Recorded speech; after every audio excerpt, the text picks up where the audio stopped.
I want to say thank you once again. Low network connection. No problem.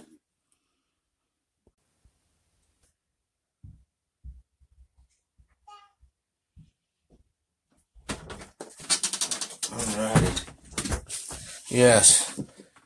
Good. Got it. Now we are live on Facebook. I'd like to thank you all for joining me. My name is Truepowerismine. This is a special report, and I have Judge Joe Brown on the line today to talk about some issues. I have a couple of questions I'd like to ask you, Judge, towards the end. But at first, I'd just like to tell you totally thank you for joining us today. And, please, feel free to share anything that you're doing right now or any announcements that you may have. Okay, well, here I am. And since we are talking about social media, it is me that tweets on Twitter at Judge Joe Brown TV. That's Joe Brown at Judge Joe Brown TV. Okay, so that is me. The real People McCoy. seem to think it's not, but I am. So if you want to catch some of the things I've had to say about a few things, drop in and read. All righty. All right, so here I am. Judge is in the house. Yes, sir. I'd just like to talk real quick about, President Trump, the wall along the border. Now we actually find out we're actually going to have some troops deployed. Can I get your thoughts on that? Well, let's see what happens. He can nationalize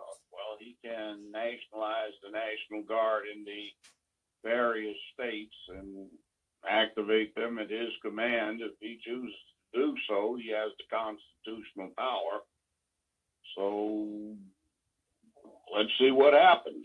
Well, I think a lot of it is bombast, but maybe he will, maybe he won't. Well, what I found was interesting, I was reading the other day articles about the southern planters and farmers and ranchers actually having a huge labor shortage because we all know the illegals, they provide a service, a labor force, so that our, bread and our butter is at a reasonable price. And I don't think people are understanding that as we kick the illegals out, we head into a trade war with China. Things are going to get very pricey at the grocery store, and I think people are not prepared for this.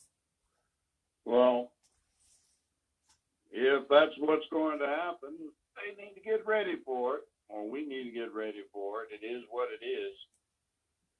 Now, it wouldn't be the first time. What do you mean, like the Great Depression? Well, we've had a few ins and outs, trade wars over the last couple of centuries with various places and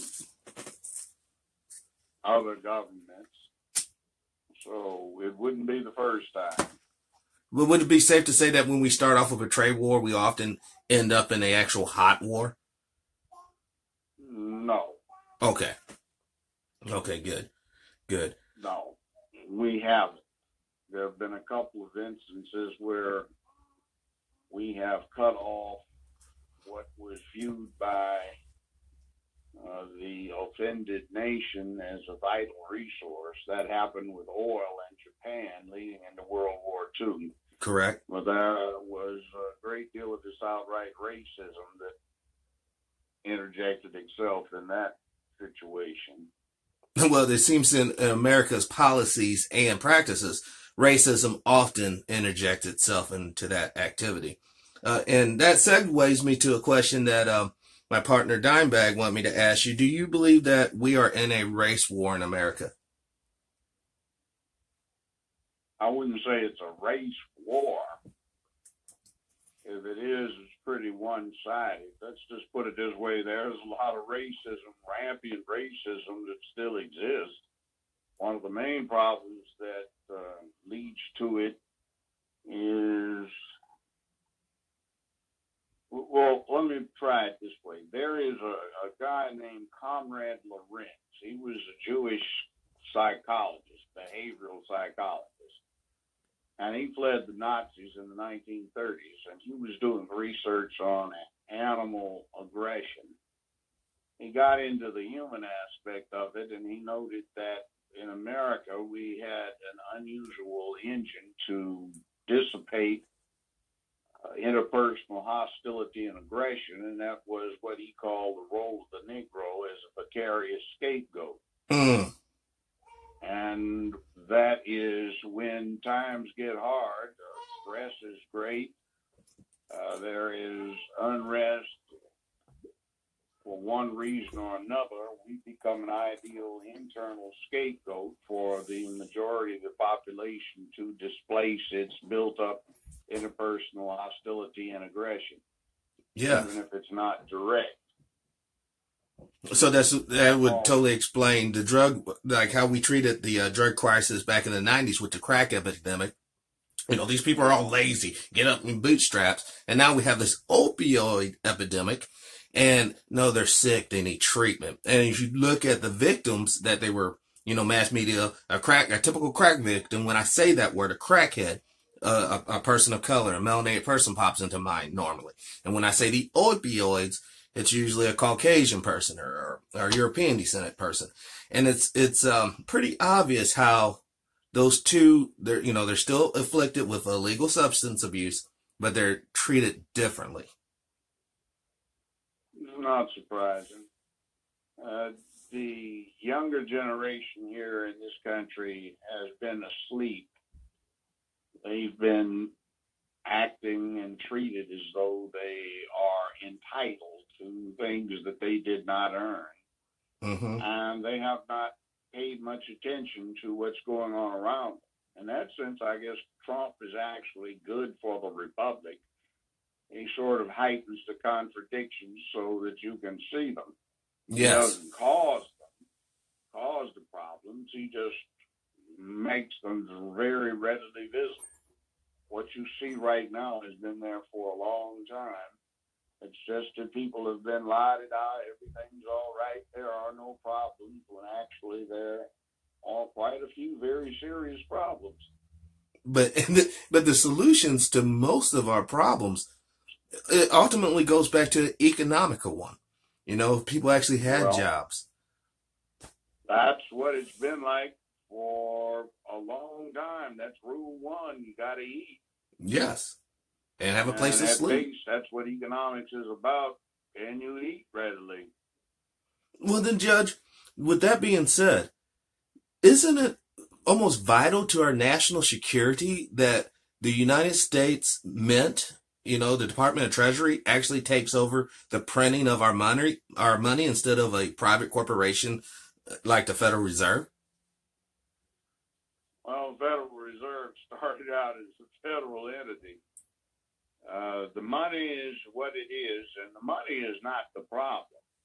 The American dollar is pretty much the world standard. For now.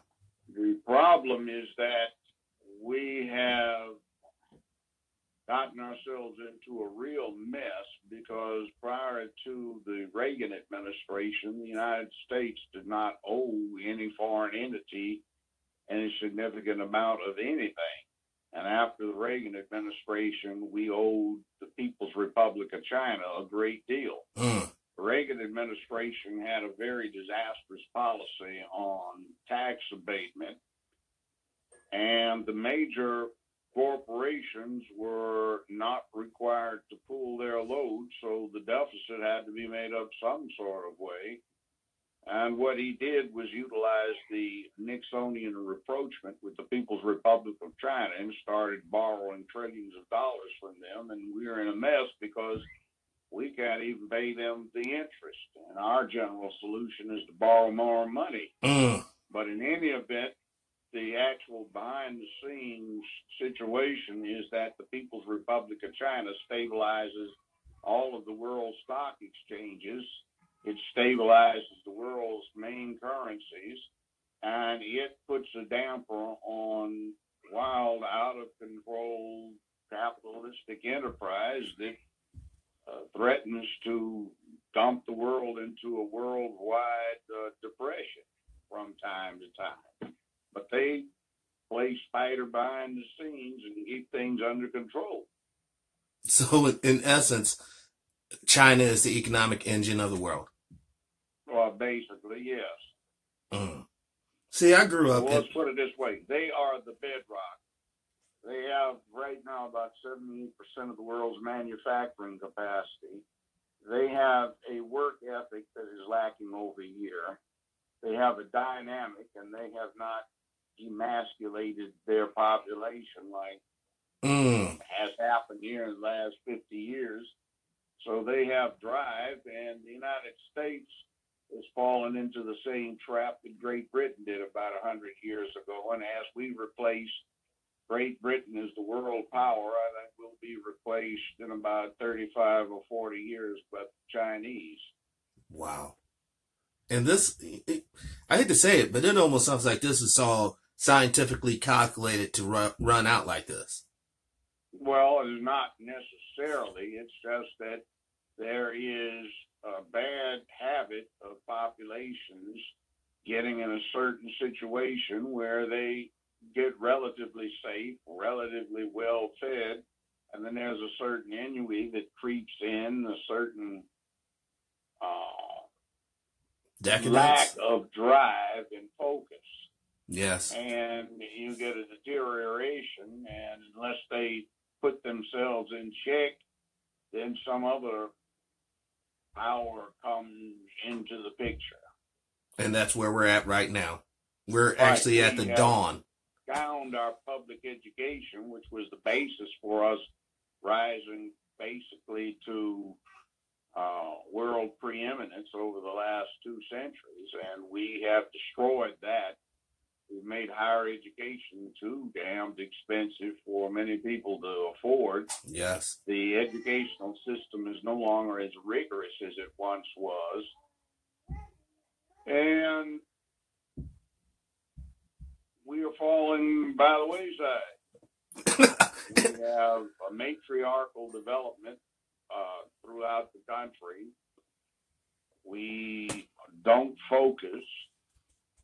You can see this development in terms of sporadic outbursts of violence in the hallways. That's this shoot 'em up thing you see like in Florida. Yes. Or in the hood, which is a functional matriarchy. And it is not good.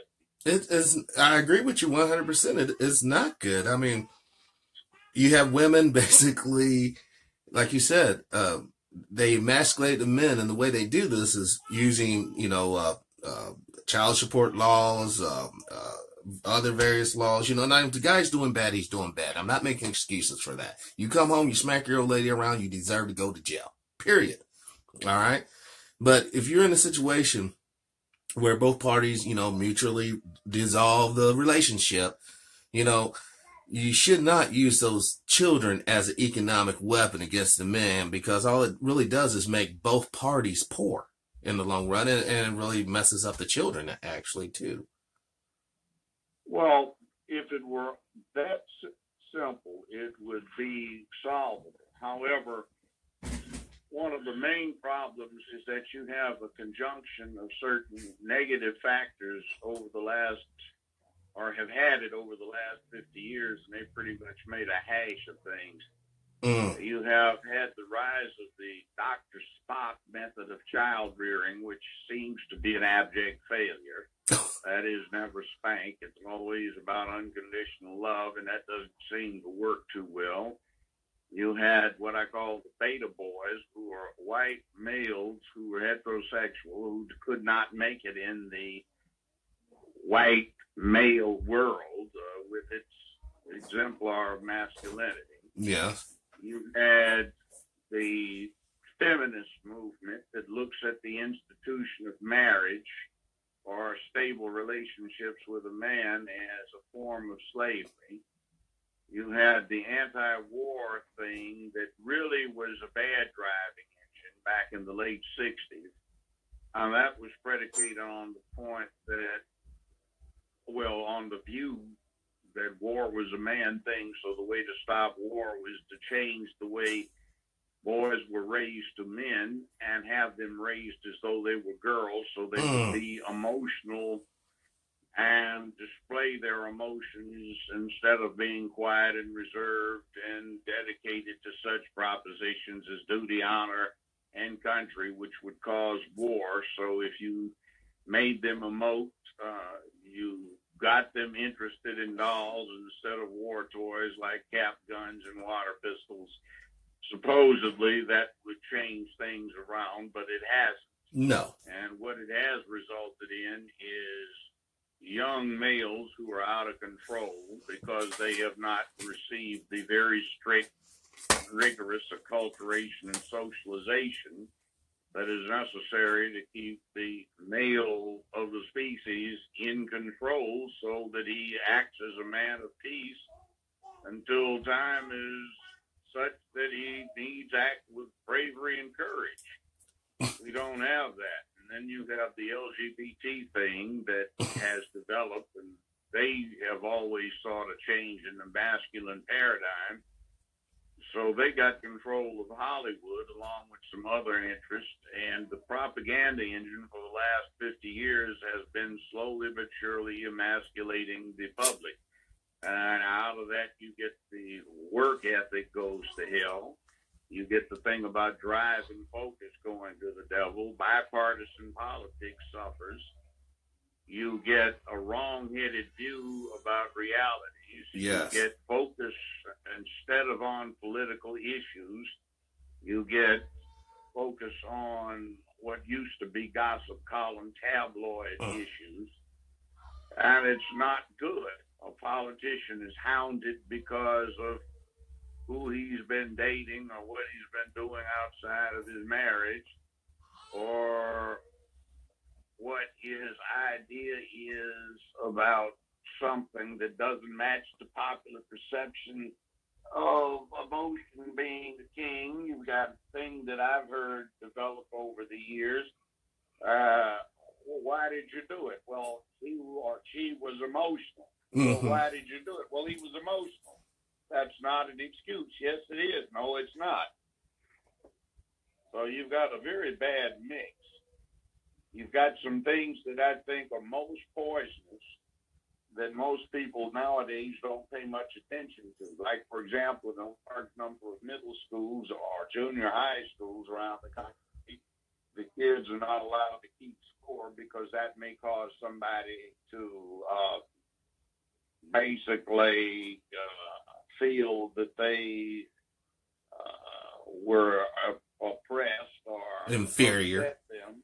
You have things like, oh my God, online bullying. How I don't understand how that happened. There used to be a thing saying sticks and stones may break my bones, but words will never hurt me. Right. But that seems to have gone by the wayside. The boys aren't encouraged by society to stand up to bullies, and it's now supposed to be the responsibility of the parents, the teachers, the police to stop bullying. That's complete nonsense. Yes, sir. Because part of growing up to be a proper man is screwing up the nerve to punch a bully right in his mouth. Yes. Maybe he got a black eye, but at least it made him think about next time he's not going to do anything to you. Mm-hmm. And if you want a classic example of that, look at the movie Back to the Future. McFly is pushed around by this bully. His son goes back in the time machine, encourages him to stand up for himself. Well, Dad flattens the bully, and when son comes back to the present, he finds that the bully works for Dad. Yes. Yes. And Dad is a totally different character because he screwed up the nerve and he tested himself and he wasn't found wanted. You see, that's been taken out of society. We're the apex predator on the planet Earth. We kill and eat anything we feel like putting on our plate. And we kill each other with great alacrity and innovation. Yes, we so do. If you don't properly socialize and acculturate this predator, you get a mess. So we've gotten very deep off into doing things that do not help this process.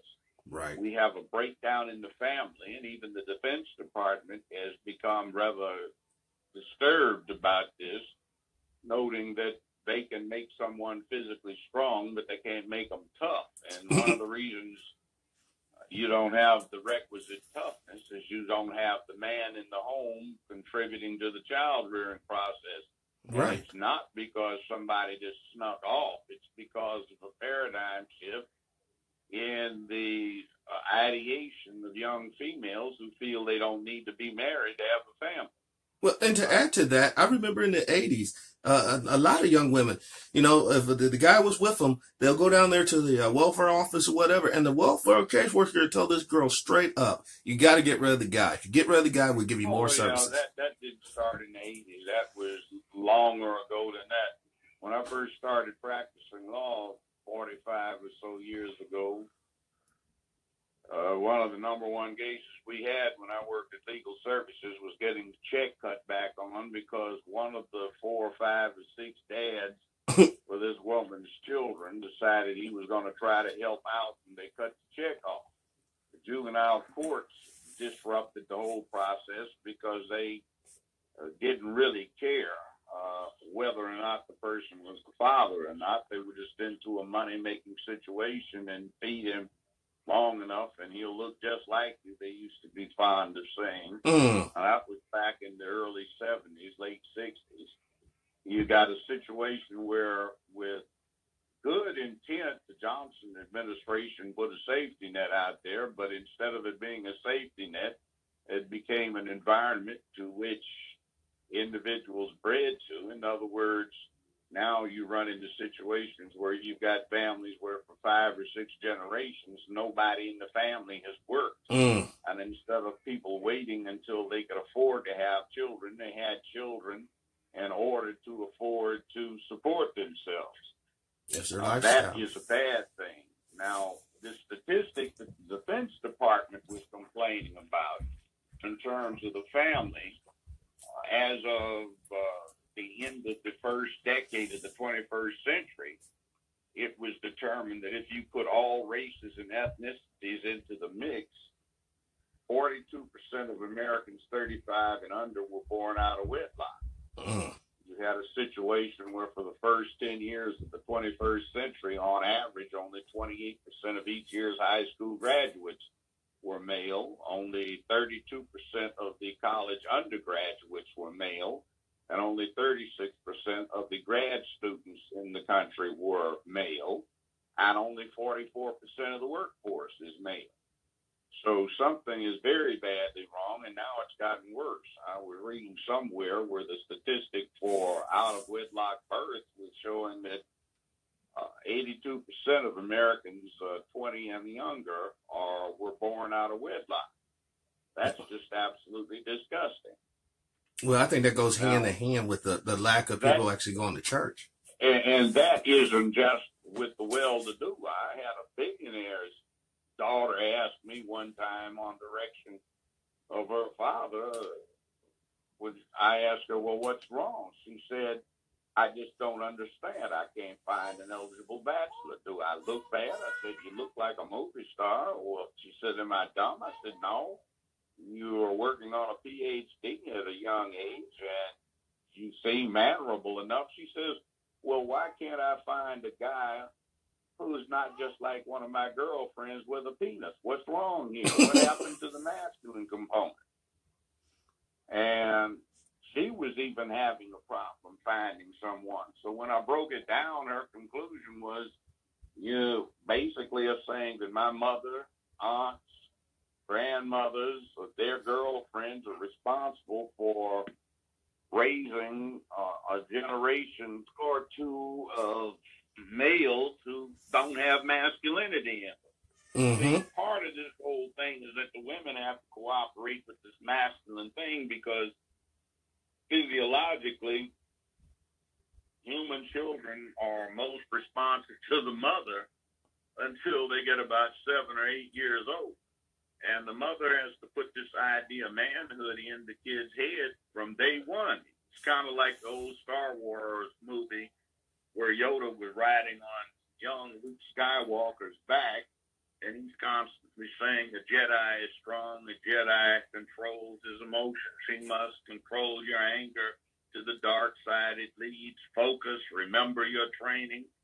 And as often as you heard Yoda say that about what a Jedi does, growing up as a boy, you got it from your mother, father, your grandparents, aunts, uncles, neighbors, teachers, entertainment, media, the government. It was men do this, men do that, men don't do that. Yep. Men don't cry for this. Man stands up. A man is brave. A man is courageous. And that's what we heard. But you don't hear it anymore. No. Because mothers used to tell their sons, come back with your shield on it. In other words, do or die. You don't hear that now. It's on my baby. And you don't hear the women tell them to act like a man. No. No. You don't hear it. And if the women would stop giving up the milk, then the man would man up and be a dairy farmer instead of just a little bum coming through the farm, getting milk here, getting some milk there. It's kind of like we have gotten too deep off into giving somebody a fish rather than teaching them how to fish. Yes, sir. And so I'll give you an example, particularly amongst black folks.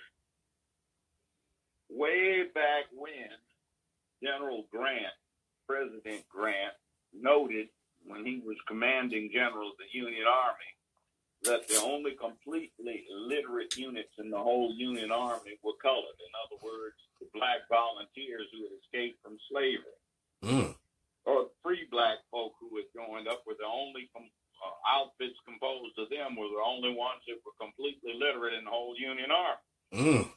Never saw. He put it as colored, but he never saw a colored soldier who did not have a book and a slate or paper to practice his reading and writing with.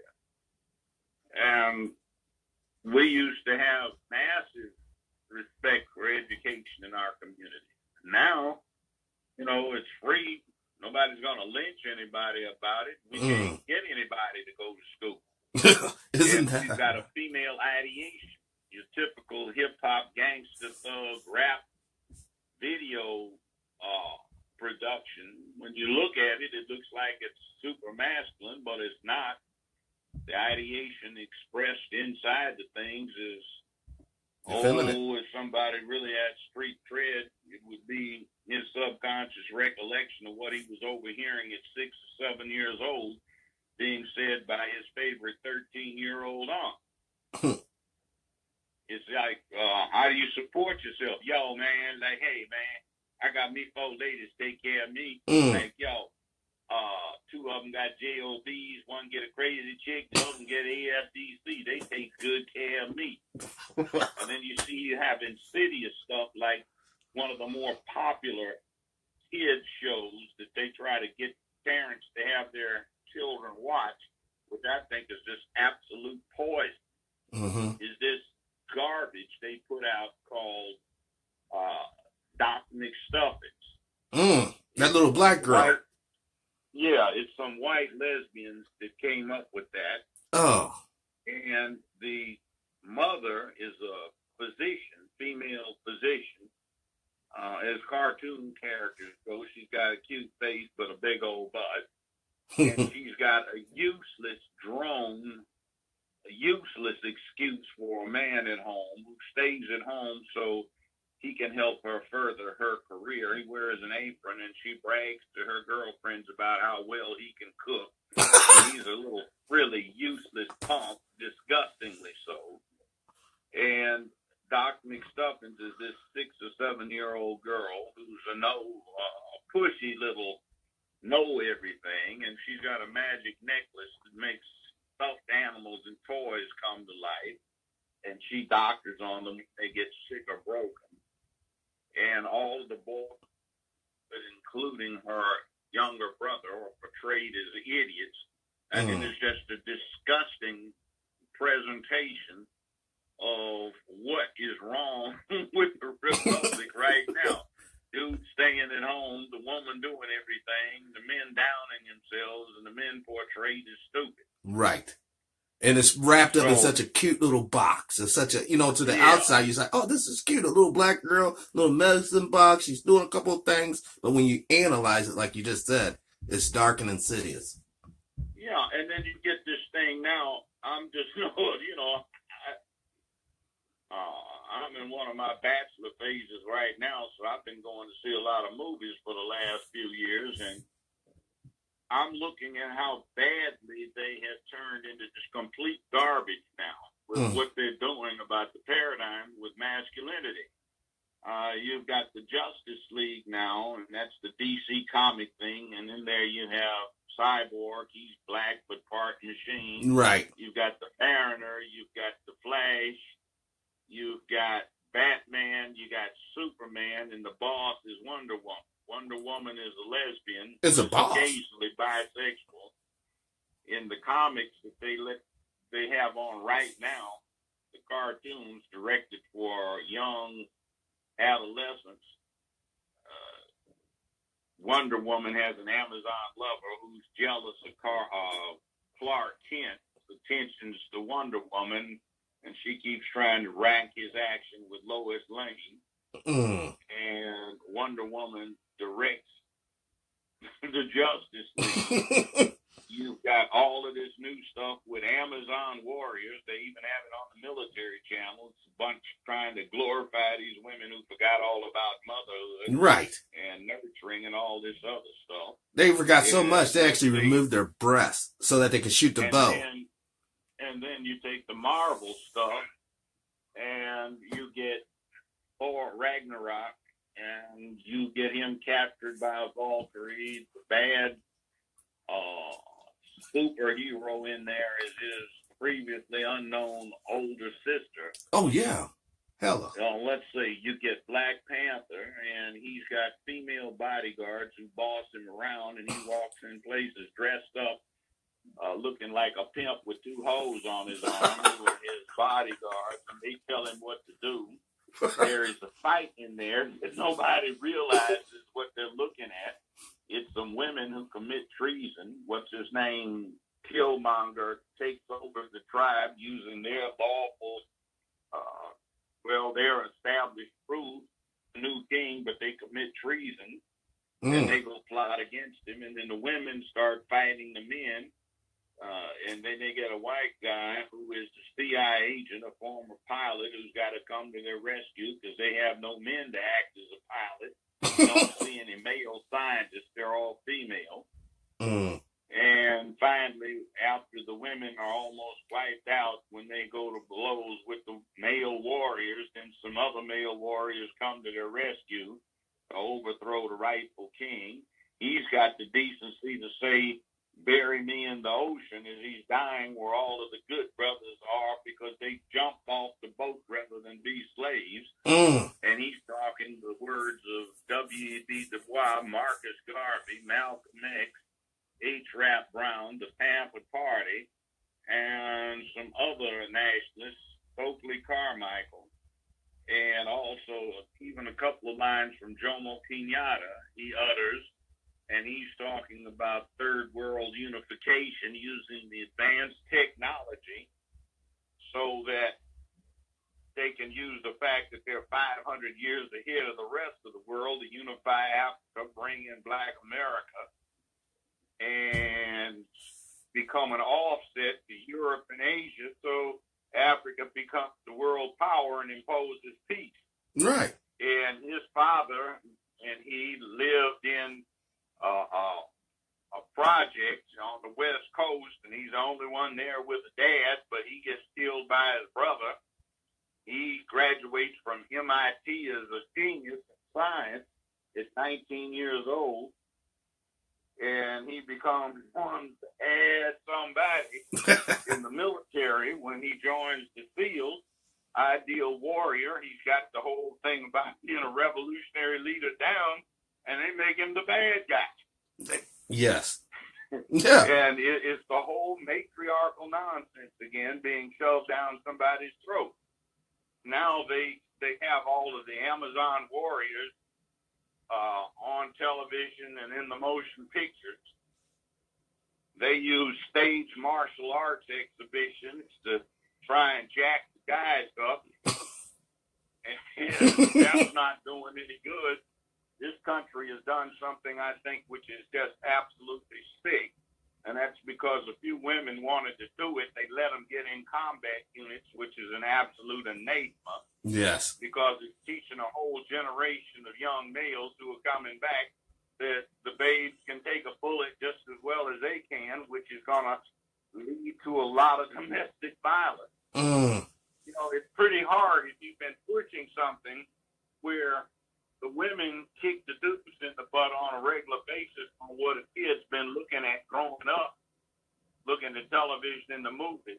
When you design video games where some of the avatars are female and you got the guys playing with the females, and then when he punches one of them in his mouth, you got a domestic violence situation and nobody understands why. And then I can remember having to get involved around here in Memphis about 20-some years ago in a situation where they were suspending 5 male homeroom teachers for daring to tell their male students boys are stronger than girls, so you should never hit them.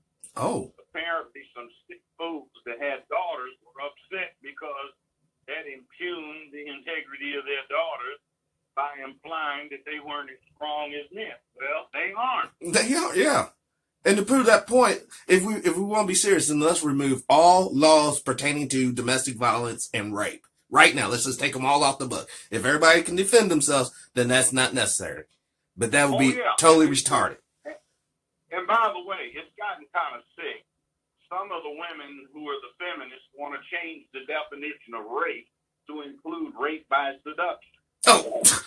If you can imagine such a thing. Rape by seduction. Really? In other words, if you take the woman out and wine her and dine her, you get in a mellow mood, you kiss, you pet, she has sex, that's supposed to be a crime of rape by seduction. Wow. What's supposed to happen, according to them, is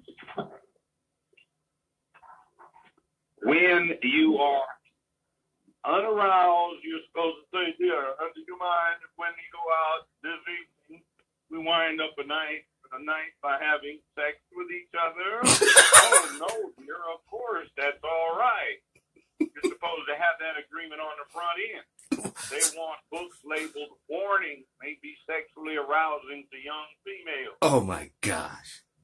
And they want it so that boys can be kicked out of a university if a young woman decides she has remorse about having had consensual sex with him. And this hashtag Me Too thing, though it had a decent basis, I mean, one of my mottos is protecting womanhood and promoting manhood. Women should not be abused, but this stuff has gotten a little bit out of hand. Yes. And I've heard women that are a little bit weirded out about it, like, wait a minute. How basically are we supposed to meet guys these days, by the way? You know. Well, he done scared off all the good ones. You know, you have to have an instruction manual. See this stuff about Weinstein?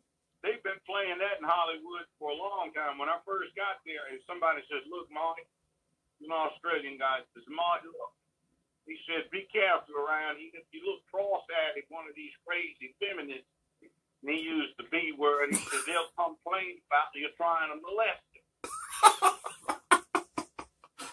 And, you know, I had 23, there was a letter signed with 23 lesbians.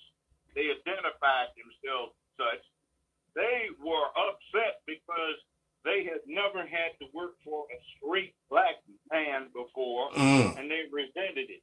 And they were resentful and complained because I opened doors for ladies. Yeah. Because you were taught right. Like, well, I'm not stop that. So you got a little crazy. You know, the whole thing about it, I will not participate in, say, Bruce Jenner's madness. And, you know, I find it so funny how they're intolerant of my behavior. You know, I believe in chivalry. I believe in, you know, if I was walking down the street and I saw a young lady being, you know, pummeled by a couple of guys, and actually it's on film. We were doing a show, and the next door lady was, they were fighting over a baby. You know, as a person in this community, I just can't sit there. I literally will get up and see what's going on. You know, as a man, we have to. And I noticed my behavior like that energizes a lot of my neighbors to be just like me. So now my whole neighborhood is a nice little tight unit now. We watch out for each other. You know, I could. That's the way it ought to be. Yeah, I don't understand how people can live in neighborhoods and you don't even know your neighbors. You live by these people 20, 30, 12, 15 years, and you don't even know who they are. I'm not saying that you have to get in their business by no means, but at least, when you walk out, you wave at them, or you're driving down the road, you look at them, you give the head nod so everybody knows you're on the same page. Oh, yeah. And then we have really interesting stupidity. Like there was an article of one principal had installed pails with rocks in the classroom, so if anybody came in with a gun, the students could defend themselves. With rocks. Well, look, you don't bring a knife to a gunfight. You certainly don't bring rocks. There's something else that are available, and they're all clamoring about guns. Well, it's not guns. It's these beta males. That you're using them, and if they don't have the guns, they can get something else. And by the way, the war on drugs did not work, and the same war on drugs that can't stop the drugs is not stopping the cases of guns that get smuggled in with the drugs. Exactly. So where are you going to stop it? And then the government's policy of turning a blind eye to Israel and South Korea and certain places in South America smuggling in serious full auto weaponry. Mm-hmm. In the guise of raising money to fight terrorism, and also a little bit extra on the side, still selling either cocaine or opiates or heroin, as it may be. That's the supply of the hardware. So all good citizens get stripped of their artillery, and the crooks can still get it on the black market along with the crack.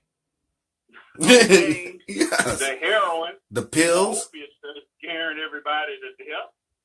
I mean, it's crazy. But when you talk to people about this, and it's funny because what you're talking about actually goes back once again to Ronald Reagan and the Iran-Contra deal. And what we basically learned at the end of that, as long as you do not use public money, then Congress cannot draw you up to testify what's going on in your little black ops program. So that gets a justification. They could have jacked Reagan up because there was a law against it, but he signed 3 executive orders with his senile self authorizing government agencies to violate the congressional law. That is the crime. Yes. You see, they scapegoated Arlie North, and I suspect, since I saw articles that indicated at the time that bin Laden was the middleman on the Stinger missile exchanges to the Mujahideen over in Afghanistan. And that Contra thing, I think they tried to take him out and made an enemy. And I don't believe that any person with any common sense would have killed him, except for the fact that they didn't want him to talk and say what actually had been going on. They could have kidnapped him, kept him on an aircraft carrier for months and interrogated him. Oh, yeah. But they killed him. Capture him. You had him in your custody unless they shot him by accident, which is another possibility. But they're all well trained, Judge. Think about it. They wrecked the helicopter. Yeah. They partially blew up, and everybody went and got all the pieces to get the stealth technology, and that was in the 21st century. But look what they did to poor Jimmy Carter, because they ineptly did the same thing back in 1979-80, when they were supposed to be rescuing those hostages yes. in the American embassy in Iran. So, they mess up. Yeah. It's not a scripted TV show. War is ugly and it's dangerous. No, it's not. Ugly and dangerous. It is what it is.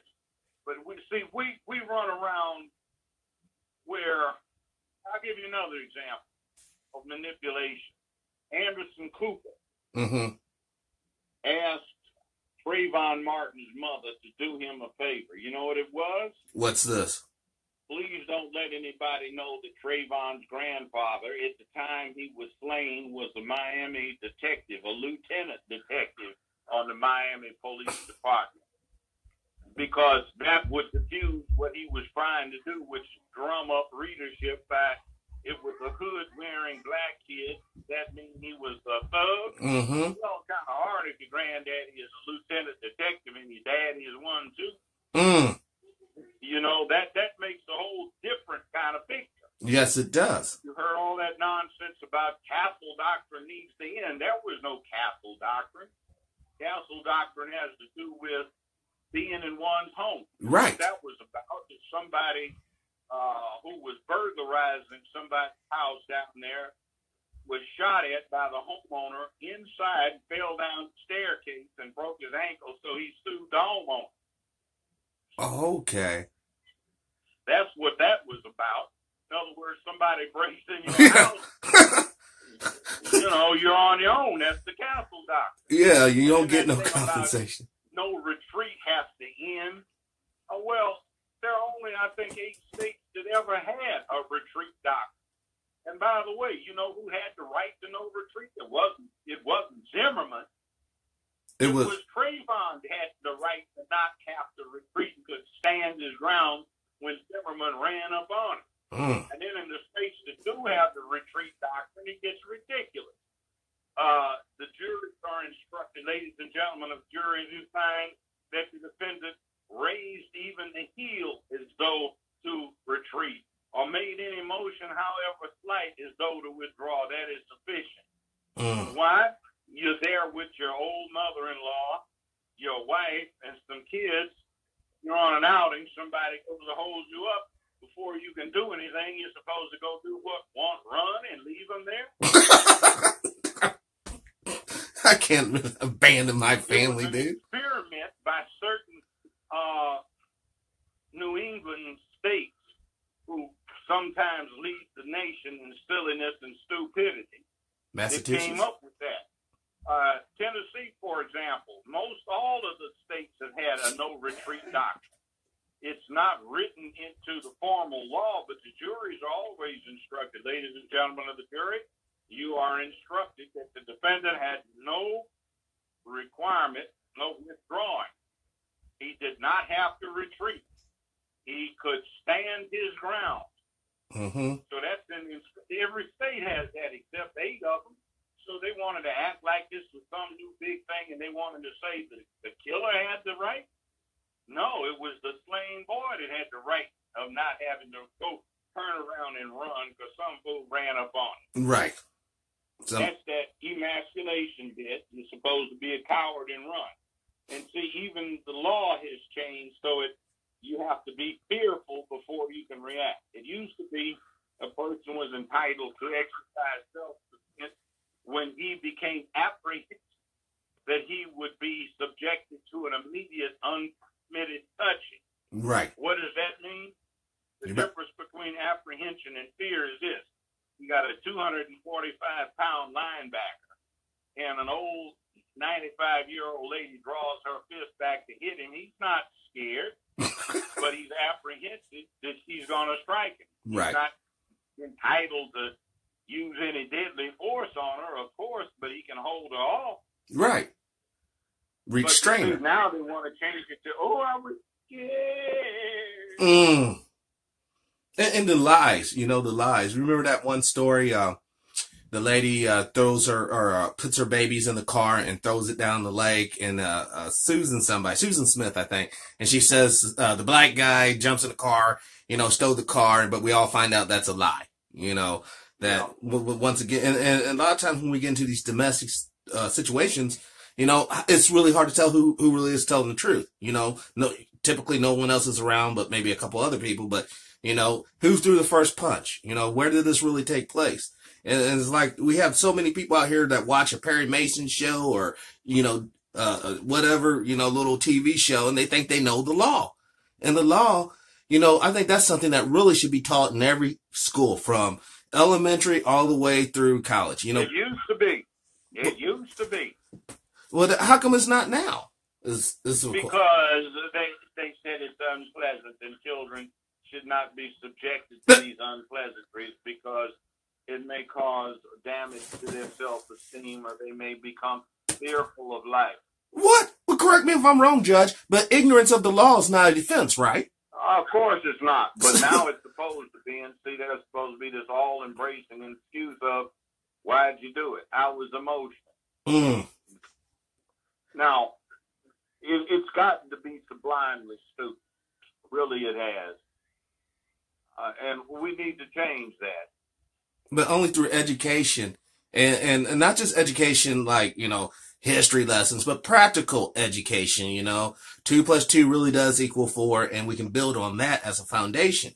A lot of this nonsense, like you've showed us so many examples tonight, a lot of this requires the participation of the person. In other words, you almost have to be willfully ignorant to go along with the program now.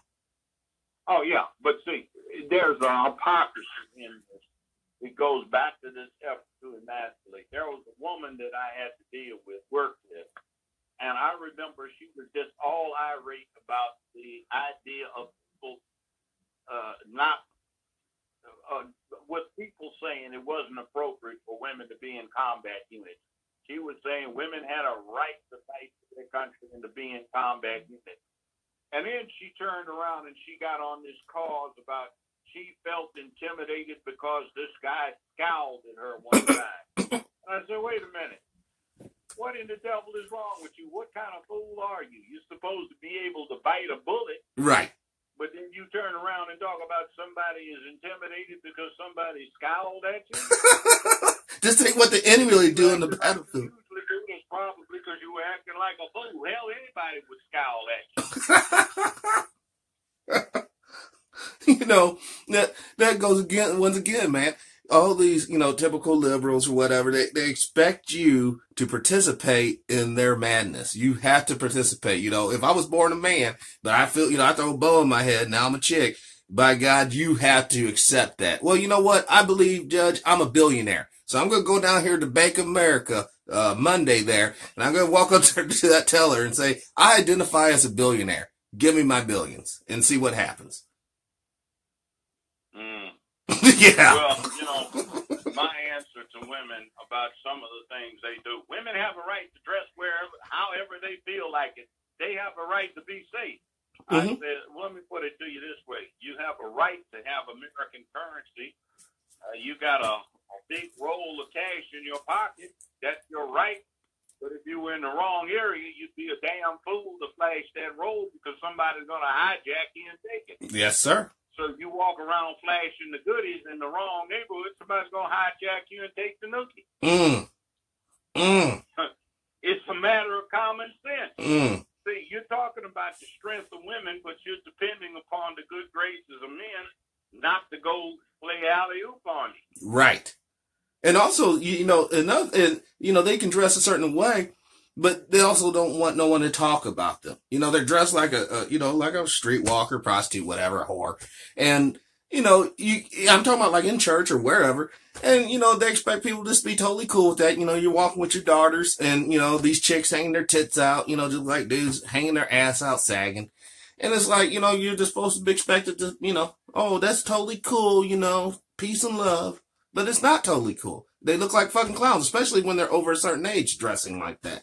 Well, yeah, and then what I always look at is I come into a restaurant, and there are 3 or 4 women sitting at a table, yak, paying no attention to the 7 or 8 kids they brought in there with them who have no home training, who are running up and down the aisles, running into stuff, snatching things off of people's tables, and they aren't paying attention. And then she's got 2-inch long fingernails. She spent $200 getting done with rhinestones on them. She's got 15 pounds of weave in her head that is colored alternately purple and chartreuse and yellow and blue and green. And, everything clashes. Nothing color matches that she's got on. And the kids are supposed to grow up to respect that. Yeah, that's what you're supposed to, strive to be. When you're a young man, you're looking for that woman. I want one just like mom, And all you're missing from that, You know, she has a package of blunt papers and maybe a drink or two. And that's perfect. Every time you see her, she's got a 40 ounce in one hand, a cigarette in the other. She's got on some hoochie mama butt shorts with her cheeks hanging out the bottom in a tube top and trying to get laid. Yeah. Talk about, will you respect me in the morning? Baby, I don't even respect you now. No, not even, they don't even care about respect in the morning. They don't even care anymore. Yeah. Because they aren't about their own thing. Remember, they want to get knocked up to get a bigger check. Oh, gosh, that's horrible. And that's not even funny. That's the reality. That right there. Yeah, and it's bad. See, let me give you not a hypothetical, but an actual family had my courtroom, if you can call it a family. It was 1994, and I had a 57-year-old woman in front of me. And she was charged with felony theft and drug offenses. I also discovered at the same time I had her 43-year-old daughter, who was her second child, that she had when she was 14. The 43-year-old daughter had a 34-year-old daughter in front of me that she had 1 week shy of her 10th birthday. The 43-year-old had a 32-year-old son in front of me that she had when she was 11, and a 31-year-old daughter in front of me that she had when she was 12.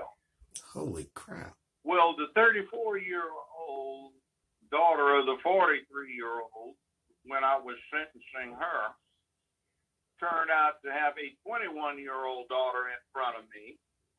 And the 21-year-old daughter, when I sentenced her on the same kind of felony drug and theft cases, turned out to have an 11-year-old girl who was pregnant with her second child. Wow. I got the 21-year-old back in about 14, 15 months. She was then 23. And her now 13-year-old daughter had 3 children. The 57-year-old had been messing up, and I got her back. She was 59 after about 15 months. And I was making her come back every 2 weeks so I could eyeball her, keep her straight. And I looked at one report, and I remember this distinctly. 1 week, she had 342 lineal descendants. 2 weeks later, she had 358. Holy crap. Now, by 2000, it developed that I had 120 of this woman's descendants in front of me for various felonies. The whole family. A little more than 120. At that point, she had a total of more than 3,400 lineal descendants. It's a geometric, exponential situation as these girls are coming into around 10. And this woman with 3,400 descendants at that point in time was 63 years old. She's still breathing. And we couldn't find but 2 people in our family that had ever had a job and had ever graduated from high school.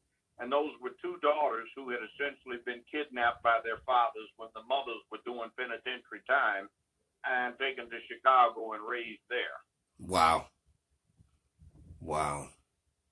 Now, see, that kind of thing is building up. And I can recall 1967, still a close friend of mine who wound up being an executive on my show. He and I were recruiting for college. This was when there was no tuition in the state of California. Before Ronald Reagan got elected governor, campaigning on a platform that he was going to destroy free higher public education because he thought it was a waste. But in any event, Kennedy had said we were going to land the man on the moon before the decade was out, and education was viewed as a matter of national defense. So we had set up shop, I remember this one day, in a place called Jordan Downs, which was a very bad housing project out in the LA area. And we're talking to this one brother, and he says, "Are you serious, man? You mean you can get me in college and I can get out of here? What do I have to do?" Mm-hmm. Well, brother, go over to the rec room. There are some sisters over there that'll help you fill out the necessary forms. Brother, I'm out of here. Thank you. And he got in college. We got several people that day in college, and there was a sister came in and she said, "Brother, I got to get out of here. What can I do?" So we sent her over there and got her to fill out the form. She wound up getting in Cal State, A.L.L. Yes. And then we got this one other sister came in there. She said, "Look, I don't want you folks to get the wrong idea. My caseworker said I had to come talk to you. I ain't going to get no damn job. I ain't going to no damn school. I'm going to flat back, spread my legs, get knocked up, get me a bigger check. You damn if I'm going to school. I'm just over here. They made me come up in here. Can you sign my form?" No. She wouldn't sign. She got mad. But see, she stayed there and bred. Matter of fact, this chick OD'd sometime later. I found out she had 16 children by then. Wow. Wow, that's... So, you see, we have that out in our neighborhoods. And what happened is at the end of the 60s, when there was education, and they had stopped segregation from being official policy a lot of places, folks just got up out of the hood. Now, I think we do ourselves a disservice now. We're talking about integration, and I hear this, how integration ruined everything, where it cut out all the black businesses. That isn't really what it was about. It was ending segregation, which was compulsory exclusion. Right. Legal. It wasn't that you had to mix in. It was you couldn't leave where you were. Right. There's a difference between doing something because you want to and because you have to. For example, the bathrooms used to have white only, but they never said colored only. They just said colored. Right. And if a white man or a white woman wanted to use a colored bathroom, she could run everybody out of there. But the black folk couldn't use their bathroom. Right. So you see, it was a matter of ending exclusion, not you had to blend in. And for I instance, see. we forget so quick. I get so angry when I see these folks that just love Hillary Clinton. Oh, God. And they keep talking about Bernie Sanders ruined Hillary's chance, and I look at them and they're black. I say, you don't realize, do you, that when this woman was in high school, Barry Goldwater, chairman girl. of the Republican Party at Wesley University, all girls school she went to, you don't know that, do you? Huh? You don't realize that in 1966 and 67, when they were having those riots in suburban Chicago about black ending segregation in housing, you don't remember that she and her family were talking about keeping them segregated. You don't remember that when Bernie Sanders was going to jail because he led a core chapter up there, when they were trying to desegregate student housing for the University of Illinois, you don't remember that she was supporting segregation. You don't remember that she came out to California to campaign St. Ron the Reagan, and you don't remember that she campaigned for Tricky Dick Nixon as a Republican, do you? A racist supporting segregation, and now everybody loves him to Miss Hillary. But don't forget about her best one. And you all are all super predators, and you deserve the maximum amount of jail time. And her. Oh yeah, that too. Oh, yeah, they're a piece of work. You know, it was. You know, and then there was a whole racist thing on that. 5 rocks would get you the same as a kilo of coke. Yeah, because somebody go off and spend $50 versus 18,000 coke, and at the 20. time somewhere multiple thousands of dollars. Or they got a DA here in Memphis. Her name is Amy Wiry. She's the elected DA. She's a real witch. They had a project out of Harvard and Yale University Law School, and they found that she personally had been held to have engaged in prosecutorial misconduct personally more than any other entire DA's office in the country over the same number of years. Now, I remember when she came in to show you what's going on right now, even though Memphis is America's large majority black city, it gives out the stiffest sentences for simple possession of marijuana in the country. Oh, wow. Now, it works out that even though it's a majority black city, the arrest ratios are about 50-50 white and black. Okay. But 95% of those people who are prosecuted are black. Oh. Even though the initial arrest worked out about 50, half 50. and half. Now, with that in mind, let's go back some years ago to the mid-90s. She came into my division and she wanted to know if I would accept the transfer for a guilty plea because the judge they were assigned to was in the middle of a trial. I said, okay. I wound up rejecting it. She wanted to give this guy 1 year upfront suspension, unsupervised probation, and to have his record expunged at the end of the year. His girlfriend turned out to be one of these rich people whose family belonged to a country club. She was going to drop the charges on.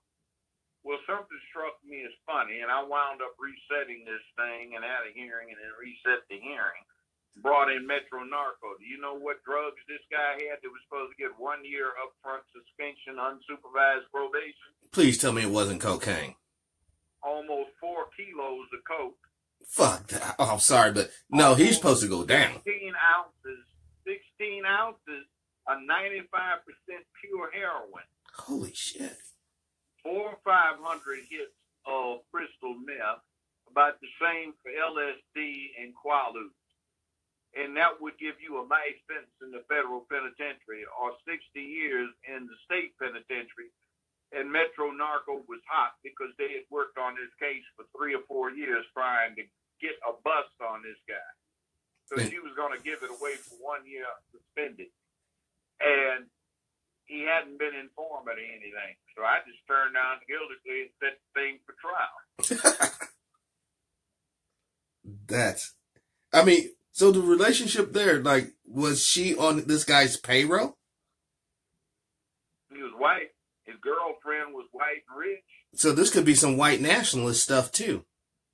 Well, no, it's just, there's another one where the Supreme Court dragged her up for perjury, didn't get a sentence from it, held that she engaged in prosecutorial misconduct, planted evidence, concealed evidence, and what it was about, he and her then husband were trying to get some property that this guy owned, so they prosecuted him. Wow. They just set aside a murder case for her conspiring to convict this girl and concealing evidence that a friend of the family had been over there and had sex with this girl's dead mother an hour before he was murdered. See, there are 18,000 untested rape kits that you want to talk about #MeToo stuff. Yeah. They aren't doing anything about this woman. She's got 18,000 untested rape kits he's responsible for because she's just trying to drag her feet because some of the people involved are prominent preachers who've been running around molesting children or friends of the family type situation. So there are 18,000 untested rape kits, and on some of them, these cases go back 6, 7, 8 years, and nothing's been done on them. So the perp is still just walking around, just jolly, looking for his next victim. Yeah. They even wrote one up in the state attorney general's newspaper. This guy was a Southern Baptist preacher, prominent one in the local area, and the sex crimes, the sheriff's department and the local police department, they've gotten videotapes of him sodomizing 9, 10, 12-year-old boys, which is especially aggravated rape on multiple counts, and she winds up giving him 10 years probation. That's bullshit. Of course it is. You know, it's just disgusting. See, that's the kind of justice. Now, Yeah. well, I'm looking at this, and then I go to a function for a judge's retirement. I knew him. He's okay. He's one of the better judges, white guy, but he was cool. And I'm looking at the new crop of criminal court judges who used to be these prick prosecutors with a racist chip on their shoulders, who weren't very good people or very good lawyers back when they came in front of me, and I'd have to jump. So you don't have any black judges in criminal court backing this nonsense down anymore. We've got fewer black judges here than we had 20 years ago, and it's a majority black now. You know what's so scary? I have a guy that would come on the other morning show, Mark from Anaheim.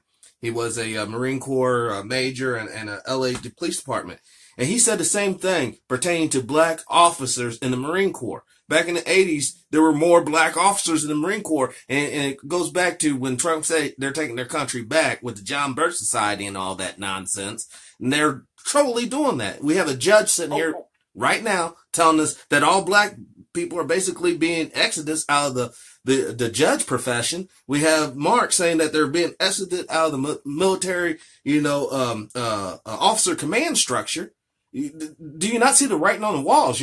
I almost feel like I'm a Jew in 1927 saying, look, guys, this National Socialist Party, man, they're about ready to hit. And when they hit, it's going to be pretty bad. Oh, you say John Birch Society? You said John Birch Society. It's a very bad organization, yes. I know what they are, but you know what the biggest contributor to the John Birch Society and provides almost 100% of their finance? Who? Walt Disney's estate. No, what? The movie Black Panther, Walt Disney. Oh, my God. You know why they did it instead of Paramount? Why? Viacom's stockholders newsletter shows that Walt Disney was in a condition of going bankrupt. You know why? Because they jacked some people around. You remember this case, So You Want to Be a Millionaire? Yeah, I remember. Not case, but the series? Yes, I remember that. Well, yeah, they jacked everybody around on the thing. And the people sued them. They didn't want that much, a little under $10 million. And they should have gotten it. The contract said they should have, but Disney and ABC jacked around, kept appealing it, went to federal court, wound up going to the Ninth Circuit. They got a 3-member panel to go for the plaintiffs, and then a 9-member full panel was unanimous in going for the plaintiffs, and the Supreme Court of the U.S. affirmed the award. You know what the award was to the plaintiffs? How much now? $680 million. Wow. And there's nobody to appeal to. They're stuck with it. And it's almost $800 million now with interest. 7 years later. So when you go see Black Panther, you don't bail Walt Disney out. The same Walt Disney who provides most of the finance to the John Birch Society and all of these right-wing conservative organizations. Yes. And it's still the same Walt Disney that gave you Uncle Remus. Anybody remember that? But that don't. We learned to sing it in school. They taught us that zippity doo dah, zippity day. Oh my, what a wonderful day. Yes. Plenty of sunshine. Okay, Uncle Remus was a slave, and you know what he was? The whole plot line for the thing was. What's this? How the colored was so upset that they was trying to end slavery, where they were so happy and make them fend for themselves. I'm about ready to throw the fuck up. That's And that was shown on Walt Disney to all the kids in the country and all of the elementary school kids in my generation. We all had to learn zippity doo dah from Uncle Remus, who was a happy slave, who was upset that they was gonna free him, so he would have to fend for himself. I mean, but in all fairness, we went from a state of basically being slaves. Now we're all feral slaves. And you don't believe you're a feral slave, stop getting a paycheck. Roughly 7 months later, you find yourself homeless. But I still ain't going to be on a plantation. Well, you know what? The breeding patterns in the inner city are just exactly like those on a plantation. Casual sex, get knocked up, increase the master's livestock. And the problem is that the inner cities have become plantations, Mm-hmm. but the plantations have no crop. Negroes have nothing to pick. And the black leadership's running around trying to be slave overseers on the plantation with no crop to plant. That's a great analogy. Great one.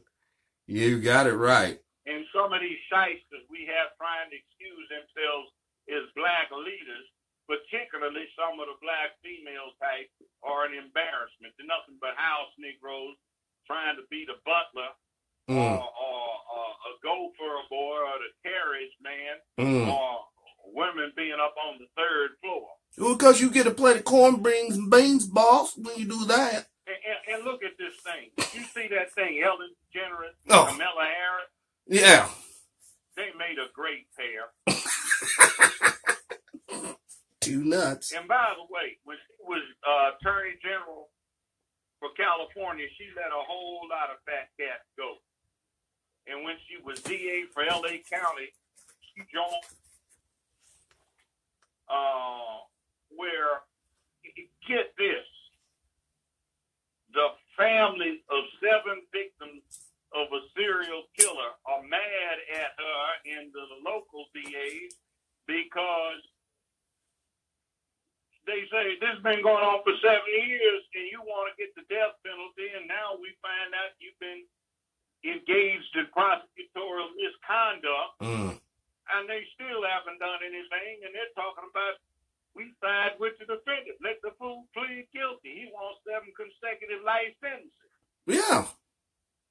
Now, I'll tell you something else. Let's take something else. For example, take my situation compared to Ellen DeGeneres, right? Right. She's supposed to be the superstar, not me.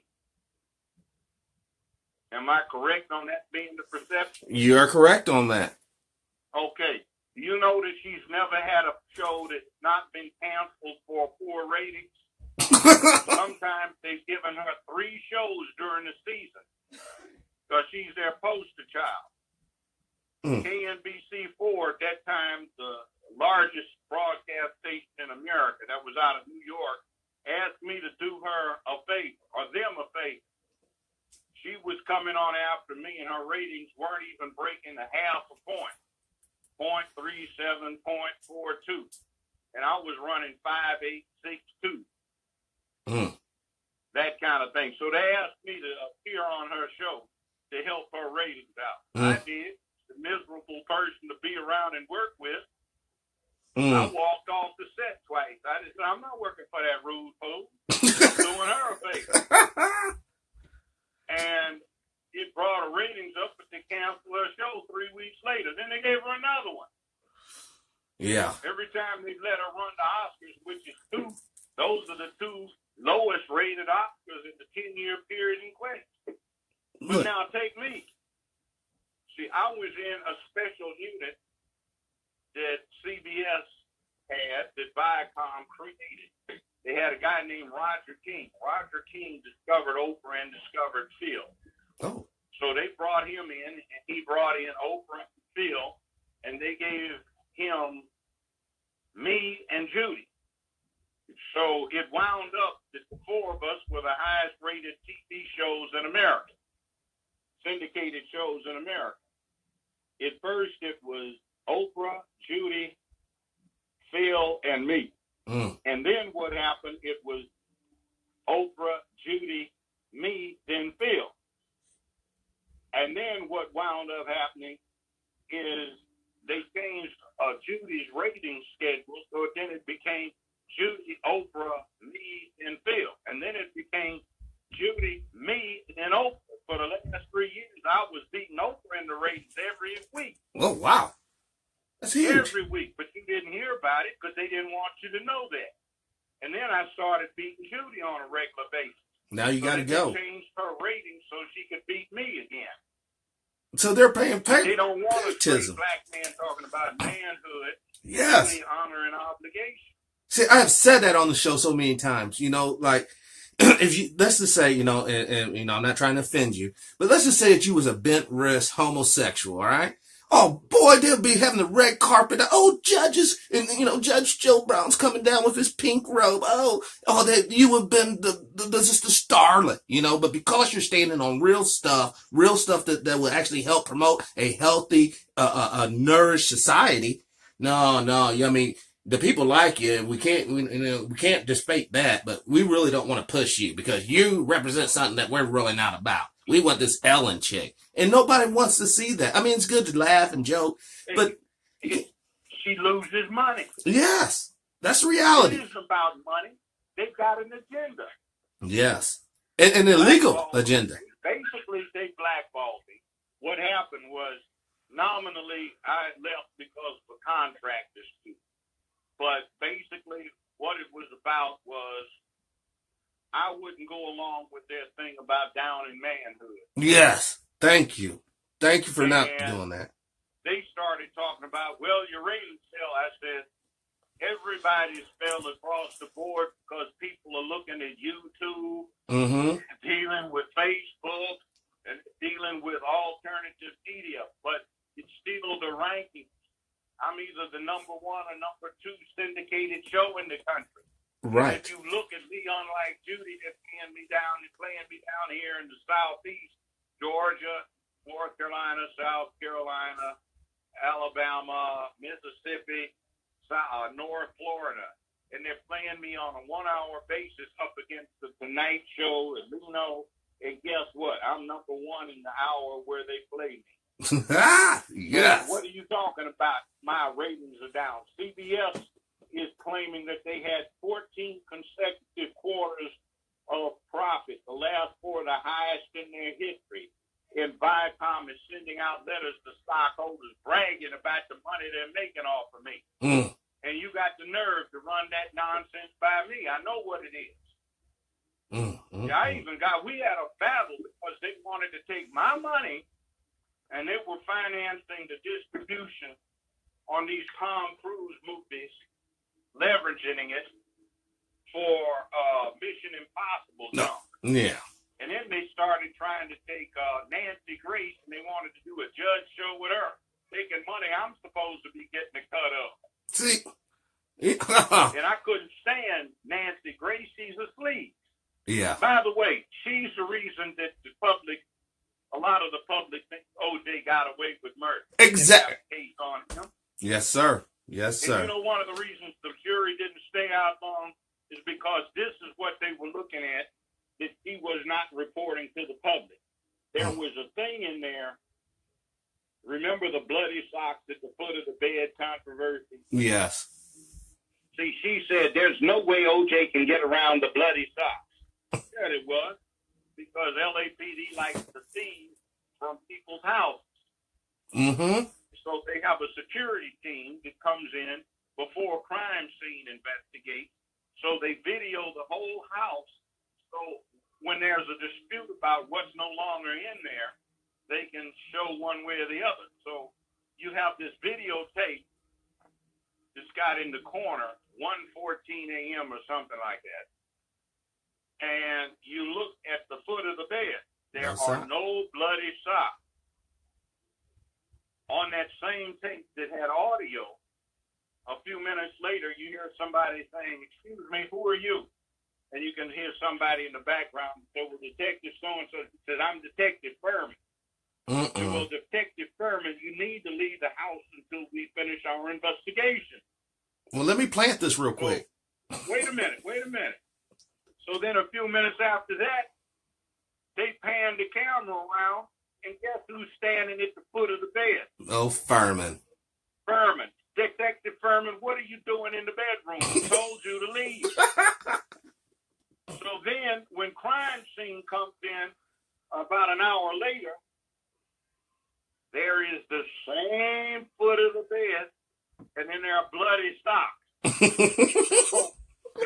In final argument, Cox is saying, what do I have to say? 1:14 a.m., no bloody socks. In the Queen this, here's Furman in the bedroom. You see him. An hour later, bloody socks at the foot of the bed. I wish you were making this mess up. I wish you were making this up because, see, we know about this one, but how many cases are going on with another farming type out there planting stuff like a little farmer everywhere, Johnny Appleseed, planting evidence. We haven't got to the worst part of this. 4 of the primary detectives on the OJ case went to the penitentiary for planting evidence in other cases in the Ramparts precinct scandal, and then let 128 men out of the California penitentiary system. Same 4 detectives. Now, Judge, what is your opinion about private or for-profit prisons? Do you think that it's an abomination? Yes, sir. And I don't think. Let me tell you something we need to be aware of. The 14th Amendment did not totally outlaw slavery. Correct. Nor involuntary servitude. Correct. It says, in effect, there shall be no slavery nor involuntary servitude except upon the process of law as a punishment for a criminal offense. Correct. See, all they need to do is pass some statutes and change the penitentiary to involuntary servitude or slavery. And then it'd be totally under the Constitution. Yeah. I wish people would get that. It's very important. And see, you got brothers talking, oh man, you ain't done no time yet, man. Y'all dog, man. You got to do some time, man, before you get where you got to do your time, man. Because I ain't done my time yet, man, don't mean I don't understand. Exactly. You know? And then these guys walking around bagged and bagged. Yeah. What kind of audience do you, YouTube, right? Yeah, YouTube, younger. Okay. All right. Then I can be canned. Oh, yeah, very.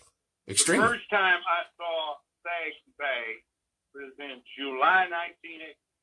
One of my law partners had died in a big mess involving representation of some federal drug flying. A whole bunch of people turned up dead. But I had to go up there and work on a late appeal for this guy. So it's 105 degrees and the air conditioning had broken down in the attorney-client rooms. So I'm sitting out on the yard with a yellow pad talking to this client. And this guy walks by with his pants hung down. You know how they do now. Oh, yeah. So what the devil is that? He said, oh, Lord Brown, man, you mean what you do with his pants down like that?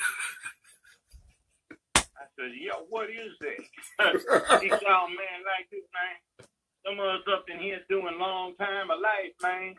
And we got everything up in here except some booty, man. So we making that man pussy. We making him wear down like that, man. So see him breeze over there or anywhere, man. When the guards ain't around, we bend them down, pull them down, and get down, man. And if he try to run, he fall booty up in there. And when we get him on the cell block, we make him take them pants off, man. Don't let him wear no drawers. And we already done made some jewelry and metal shop. And Jamal got his baby sister in a care package with some rouge, mascara, eyeshadow, lipstick, and plastic nails. We gonna girl dude all the way out, man. So that's the signal to everybody that that's man pussy in the making, man. So some years later, I saw Chris Cross, the group, I think it was either BET or MTV, and they were performing, and they had on bags and bags looking like man pussy out the joint. So then you see young brothers walking around with their pants hung down like they man pussy. Yeah. And about the 1990s, it started meaning in the joint, like, yeah, man, don't mess with him. He belonged to Big Daddy, man. That's his pussy, man. Don't touch that, man. Wow. He spoke for.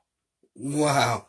I mean, what fucked me up when you said. Come on out the closet. I mean, that's what you saying. Whether you think you know what you are or not. Like man pussy, dude. And they made dude a little jewelry, which almost sounds quaint in a way, but it's horrible. Here, Raul, you know, we're sorry for what we did to you in the shower. They made us some jewelry up, and they don't even have to do shower. They just make that dude stand around no pants on. Anybody want it? That's their shit, man. Hey, Man pussy. Man pussy. That's not even righteous at all. Man, and you know what? I mean, you look at these young guys running around looking like man pussy. They think they look cool. I said, man. Look like a fool. That's what they look like. Don't come on out the closet, man. Do you know what you're saying? And all this is for... man, could I take a picture? I said, you pull your pants up. Yeah, man, but I'm cool. I said, you look like man pussy to me. I don't want anybody, but I mean, associate me with that. Unless you're making a statement. I mean, I don't feel ashamed. No, but the thing about it, I'm look, they want to be homosexual, whatever. That's what they do. But don't try to deceive that to try to make it seem like it's something that's not. You know what I mean? Sort of like the Catholic priest. You go down there, oh, Father, oh, forgive me. And next thing you know, he got your boy bent over the stool, so. On your knees, young man. We're going to have prayer. That's right. Taking communion now. They got something other than a wafer stuck up in their mouth. And then wash that down with some wine, boy. Those Catholic priests, didn't have shit on, what they claim Michael Jackson did, But the thing is, though, especially when we're talking about taking a man and distorting him in prison, I think that is actually leading to the transgender, the whole deal. These guys get out of prison, they're whacked out of their heads. And then the thing about them dudes, some of them dudes doing that time. Mm-hmm. I'd have special things I'd have for petitions to suspend the remainder of this, where I put them in the local jail instead of sending them to the state penitentiary. Okay. And I'd have maybe 8 people on the docket where they all had the same note in this pre-sentence report or their probation report. All of them are HIV positive because they've been dealing with each other. And they're playing OG. Man, that's something that we don't talk about, do we? That AIDS and how it's being transmitted. Well, see, they've been booty busting, and they all gave each other HIV, and they're going around playing gangster. And then, it gets me on the TV thing. Isn't what's her name? Caitlyn Jenner. Oh, isn't he beautiful? Oh, God. Like a damn pro. Yes. Head against, this is your face on Top. All saggy and droopy. Beautiful, looks like a damn freak. And who would be seen in public with that shit? Who would be in seen? Oh my God. This is my girl, you go around your boys. This is my, no, that ain't your girl. That's Bruce. I remember him on the Wheaties box, dog. No. Oh, yeah. But if there's one thing you can tell young people, any, 18, 20-year-old that's listening, what can you tell them? Because a lot of people who contact me personally, they got a lot of anxieties, Judge, about this future. A lot of people are really scared. World War III, Civil War, vaccinations ain't good no more. What can you tell people to kind of put their minds right? Okay, let me tell you something about all this war talk. It's not going to be a World War III. That is what nations have done for the last 200 or 300 years. So when things are going bad at home, you can blame somebody on the outside. It distracts you from other business that you might pay attention to. Gotcha. There is no need for anybody to go to war. There's no land to conquer. And whatever you think you can get having a war, you can deal with it economically. Mm-hmm. Now, there will be wars that asymmetrical stuff where you've got people by proxy. Let's go see if our stuff works. We need to test it out. Oh, yeah. DARPA and them. Yeah, And by the way, see, you get misled. Like, when we look back on Vietnam, you think about a third world country, a little small, underpopulated country, right? Right. Nazi Germany had somewhere right at 60 million people in it at the end of World War II. It took U.S. government had 18 million people in uniform and 12 million of them over there in Europe. And Russians had 9 million folk in uniform over there in Europe to subdue 60 million Nazis. Do you know what the population of Vietnam was when we were over there in the late 60s? No. 138 million people. Jeez. I didn't know they were that populous. Yes. Oh, my gosh. And America had 198 million people as a population. Oh, my God. In other words, contrast 138 million people, either 132 or 138 million people versus 60 million Nazis. And we went over there with about 50, 60,000, 100,000 troops at a time. Yeah, we're going to get our butts kicked. Heck yeah. Numbers. You know, you can't have that much ammunition. These guns don't shoot forever. They do run out of bullets. And wow. Speaking of stuff, that you brought that up, they've got a saying in the military, bullets kill many people, but only high explosives kills enough. That's messed up. It sounds so true. That's messed up. 95% of the casualties in most wars fought since Napoleon's day have been brought about by artillery, not bullets. So let's say you get rid of AR-15, which AR doesn't stand for assault rifle, that's Armalite, semi-automatic. And it's a 22, by the way. Mm-hmm. You get rid of them, and you still have these unmanly creeps in the hood and in the hallway. Yeah. Think back on Timothy McVeigh. What did he get? 250-some people? Yes. Children, too. You know too. what he used? He used fertilizer, nitrate. Ammonium nitrate. You know what else they use ammonium nitrate for besides fertilizer? What's that? There is 8.4 pounds of it in a 155 millimeter artillery shell. Holy crap. Must be because of the energy distribution of it. Once they it's 1.5 more times powerful pound for pound than TNT. Wow. So, okay, there are no restrictions on ammonium nitrate. It's America's most common fertilizer. Right. You can walk down here to Home and Garden and get you some.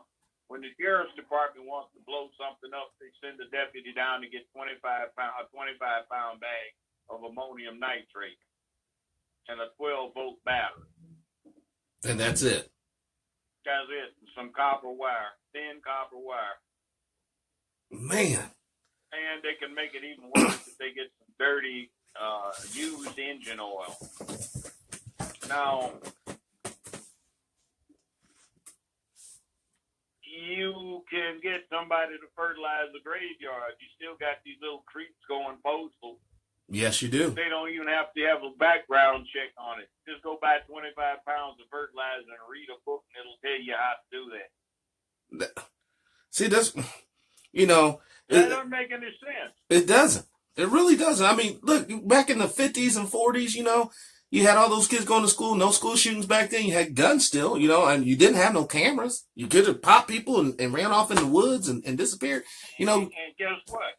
You could send off 595 and get a U.S. M1 carbine, which is about the same as the 5.56 AR-15. They came with 15 and 30 round magazines. Just like your AR-15, they were 30 caliber. So what we're talking about here, Judge, is the change of our psyche as a people. Our psyche has changed. You know, we still have the same weather, same dirt, same air, same water, but it's the way we think. Oh, and by the way, if somebody really wanted to off somebody, they could go get a cheap Mossberg 512 gauge pump at the hardware store, Big Five, you know, all of the retail places sell them, and do a lot more damage than you can do with a 223 semi-auto rifle. Yes, and another note. Guess what the military issues for kicking down doors in Afghanistan. Shotgun? They issue the same Mossberg 500. They call it a 590 because it's got a thicker barrel wall so it won't dent easily. Or a Benelli 1014, which you can get in civilian guys as M4. So that's deadlier. They issue that to the people that go through the door first. This is no and joke. By the way, I've seen people run a pump so fast that they can get 4 or 5 empty 12-gauge shells in the air before the first one hits the ground. I can do 3. Yeah, I mean, yeah, that pump action is no joke. It's no joke. No. You know? I mean, and they're talking about bump stocks. I've seen somebody used to do a trick with an M1 carbine. What they do is if you're right-handed, instead of putting your right hand on the trigger and on the stock, you would hold the front end with your right hand, put it still on your right shoulder. Take your left hand and operate the trigger with the left hand, and what you would do is you would pull it tightly to your shoulder with your right hand, put your finger right on the trigger, and then take your right hand and push the stock forward. And the recoil would drive it back, and you got to continue with pressure. I see what you're talking about. Yeah, I see it in my head. You don't even need a bump stock. Dang. And you know, a lot of times. Anybody having an M1 Garand, which General Patton said was the most potent battlefield implement ever invented. It's 30 caliber. It'll do some serious damage. Heck yeah. Heck yeah. And the notion of some of these teachers carrying guns. And then see that the other thing too is they child-proof society. Yes. There's nothing to grow up to because everything is for children. Well, what's it called? What I think is the most stupid debacle is the children are protesting. They have a right to be safe. What kind of damn fool statement is that? How are you going to be free and be safe? Safe and free are not compatible. They're not willing to risk danger to be free. And plus, how the hell are you going to live on the planet Earth and be safe? Exactly. You could get done in by lightning strike, earthquake, tsunami, typhoon, disease, hurricane, hail. You could get hit by a tree blown by high winds.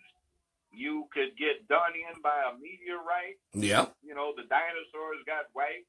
They've got Belgigeese. Beetlejuice is pronounced Betelgeuse, if you want to pronounce it another way.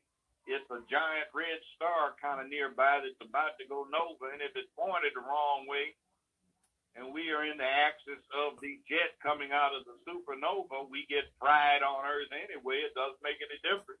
What's that? Gamma ray burst. How are you going to be safe if you live on the planet Earth? You're not.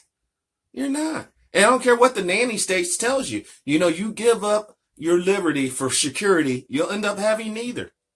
You'll have neither. And wait a minute. And black people, that just makes me sick to see these little handkerchief head house Negroes bounce around. Oh, we need to ban guns. Who's going to protect you, fool? The police won't. Exactly. Look, and we all know. You do a damn thing for white folk except put a chalk outline around your dead body. We all know that the gun laws in the beginning were designed to keep the guns out of black people's hands.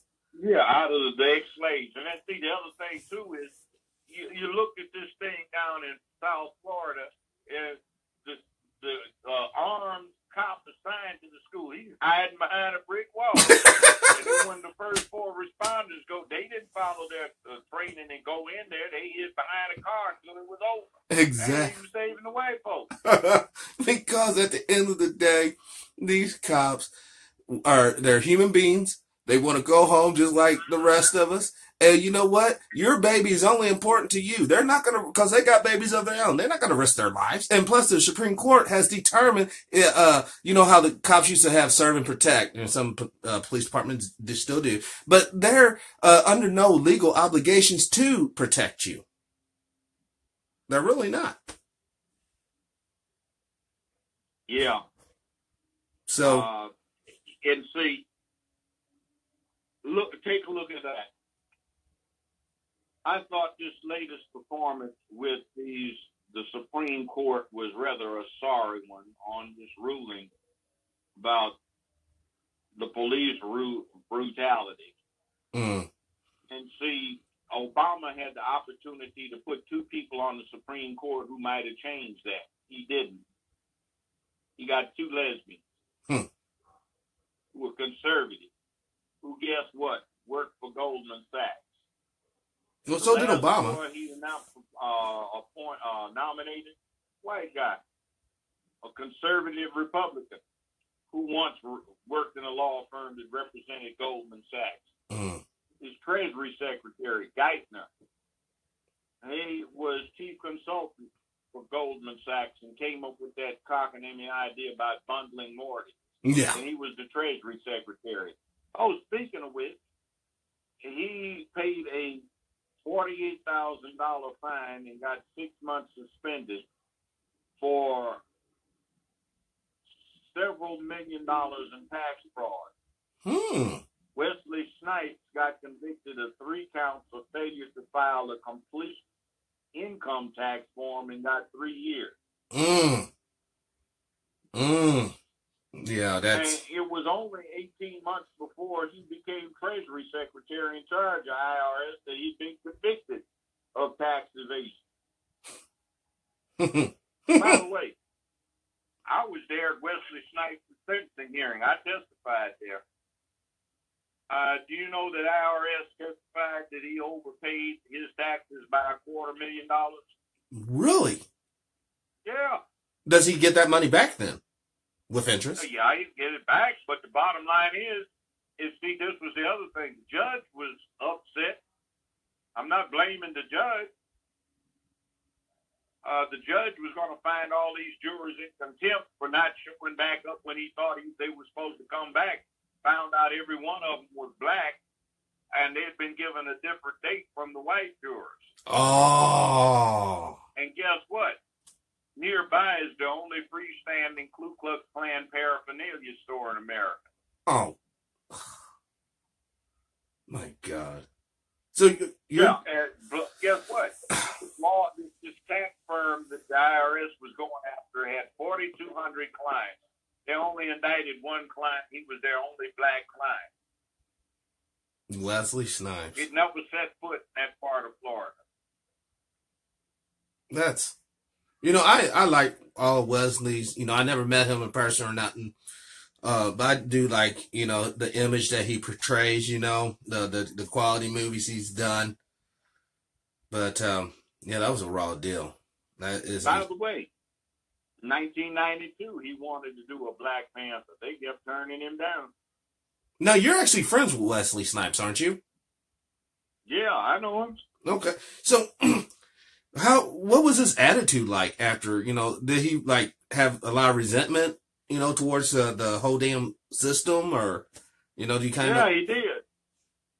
So, I mean, how's he, how did he reconcile, not like you could totally tell that, but how do you think he kind of got over that? Or do you think he is? You gotta move on. Yeah, you can't stand still when they're throwing punches at you. You gotta move, but my gosh, man. So once again, that's just obvious racism. Let's get the darkie. Yeah, obviously. But you see, Geithner became Treasury Secretary. Yeah, I mean, it all hurt. Back to Goldman Sachs. Cruz, his wife, worked for Goldman Sachs.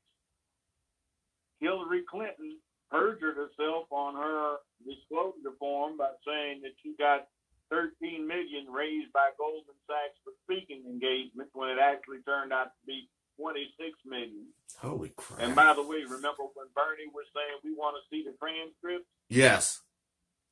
What the deal was, she didn't make any speeches. She just showed up and said, hi, thanks for the check.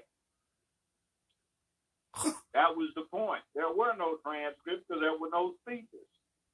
Well, but, and this might... Just think about it. $26 million in 14 months. Come on. Yeah, that's just putting money in my pocket. That's a bribe money. And then wait a minute. You become a multimillionaire in less than 2 years after you've been U.S. Secretary of State, before that U.S. Senator, before estate firm down in Arkansas, and your husband's been governor for 5 terms. That's 20 years worth of his adult career working as one of the lowest paid governors in the United States, and you become a multimillionaire in that short a period of time? Come on now. Yeah, that don't make no sense to me at all. I mean, without legitimately. Now, legitimate. And Danny worked for Goldman Sachs too. This Goldman Sachs, I mean, Goldman Sachs is the biggest of the financial bankers. And you know what the interesting thing is about them? What? Geithner came up with a loophole for them. And the loophole is interesting. They're the only banking system that does not have to back up their accounts with cash on deposit. What? And the deal is they have the expertise in financing folks, so we bail them out. That's who much $700 billion bailout tab went to. But wait a minute, wait, it gets worse. That's who that $781 billion economic incentive plan drafted by Geithner went to. So they got bailed out to the tune of $14.8 trillion. Oh, my Lord. Those are the 2 biggest funding items in the history of the United States. Oh, my God. $14 trillion. And you know our what? $14.8 trillion. And what's our national debt? Like 21 trillion? Yeah. So that's like... Why did they just put a Goldman Sachs in receivership? Yes. Appoint some GS-14s to run it. Yes. Now, I mean, but, you know, and then Obama and Michelle worked for a firm that represented Goldman Sachs. Matter of fact, Goldman Sachs is the financier for the trust fund that Barack is 1/3 equal beneficiary to. By the way, who's the richest man to ever be in the White House? Man, that would be a tough one for me. No, it ain't. The richest man, I would almost say right now, would be Trump on paper. No, it's not. He ain't even close. Who? Who was the richest one? It's Barry Soetoro, a.k.a. Barack Obama. Is the richest president we had? Yeah. See, he got adopted by Lolo Soetoro when he was about 2 years old. His mother married. And see, guess what? That's Daddy Soetoro ran the death squads for the Indonesian government back in the 50s and the 60s. That's the Gestapo. Holy crap. He had muscle. So he was international executive vice president for Standard Oil when Barry's mama married him. And then he, with the contributors of Standard Oil, set up his own oil company. Indonesia sitting on top of perhaps the world's largest oil reserves. So having the muscle and the backing of Standard Oil, he winds up, when he dies, as one of the 10, 15 richest men on earth. Wow. And Barry is the 1/3 beneficiary of a trust fund that Daddy Soetoro put everything in Indonesia, so it's not subject to American law. Business Insider reported his net income last year, $200 million net. Wow. That's amazing. That's from his trust fund. Not to mention all the little couple dollars for speaking here, a few $100,000 for showing up there. They gave him a $50 million book deal, which incidentally is kind of strange. In the book, he discusses how he at one time contemplated being a homosexual. Listen, I'm going to say this. I don't care who disagree. There was a guy, his name was Larry Sinclair. He was on the press club. This man showed up at a professional press club, Washington Press Club function, talking about he sat there and smoked crack and sucked off Obama in the back of a limousine. Now, that's disgusting as hell because of the fact that, you know, what kind of guy would go to a press club and say that if it were not based in some truth? You know, I mean, so many people. I don't know about him. He may be one of these trolls that gets off doing that.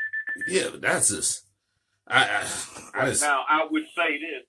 What is with these two with those portraits they had where, you know, the first lady is dressed up in something looks like a hand-me-down sheet from the plantation owner's wife with some spare fabric quilted into it. What in the world was that gaudy-looking mess?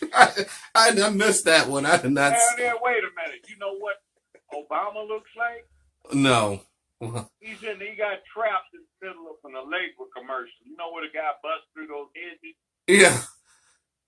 He looks like he got caught in the hedge while he was doing an ad for Allegra. That is so embarrassing. You know, the thing that was truly embarrassing about, he could have done so much good. He really could have. Actually, people were hoping. No, I mean, unless you know his champion for gay rights and the marriage thing, which I didn't know that was a huge issue myself. I didn't know that there were people, I want to be married like the straight people and then, you know, possibly get divorced and then be financially destroyed, like, you know, like the straight people. You know, I didn't know that they were wanting that bad. They could make a contract. I mean, I just thought they would have a mutual power of attorney and contract. Right. But you see, they wanted different, though. They want to be able to go down to the church, synagogue, temple, whatever, bust in the doors like Kool-Aid Man, saying, hey, you're going to marry me, which I totally disagree with, you know.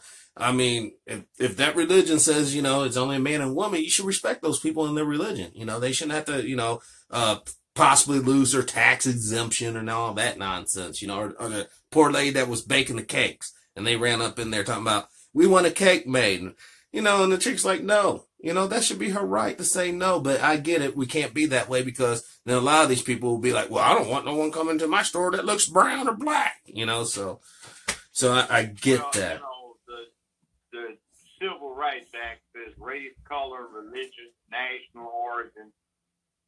Mm-hmm. It doesn't say anything, or sex. It doesn't say anything about your particular preferences. Right. I mean, you're not being discriminated against on anything else. I mean, sex is always discretionary. It should be.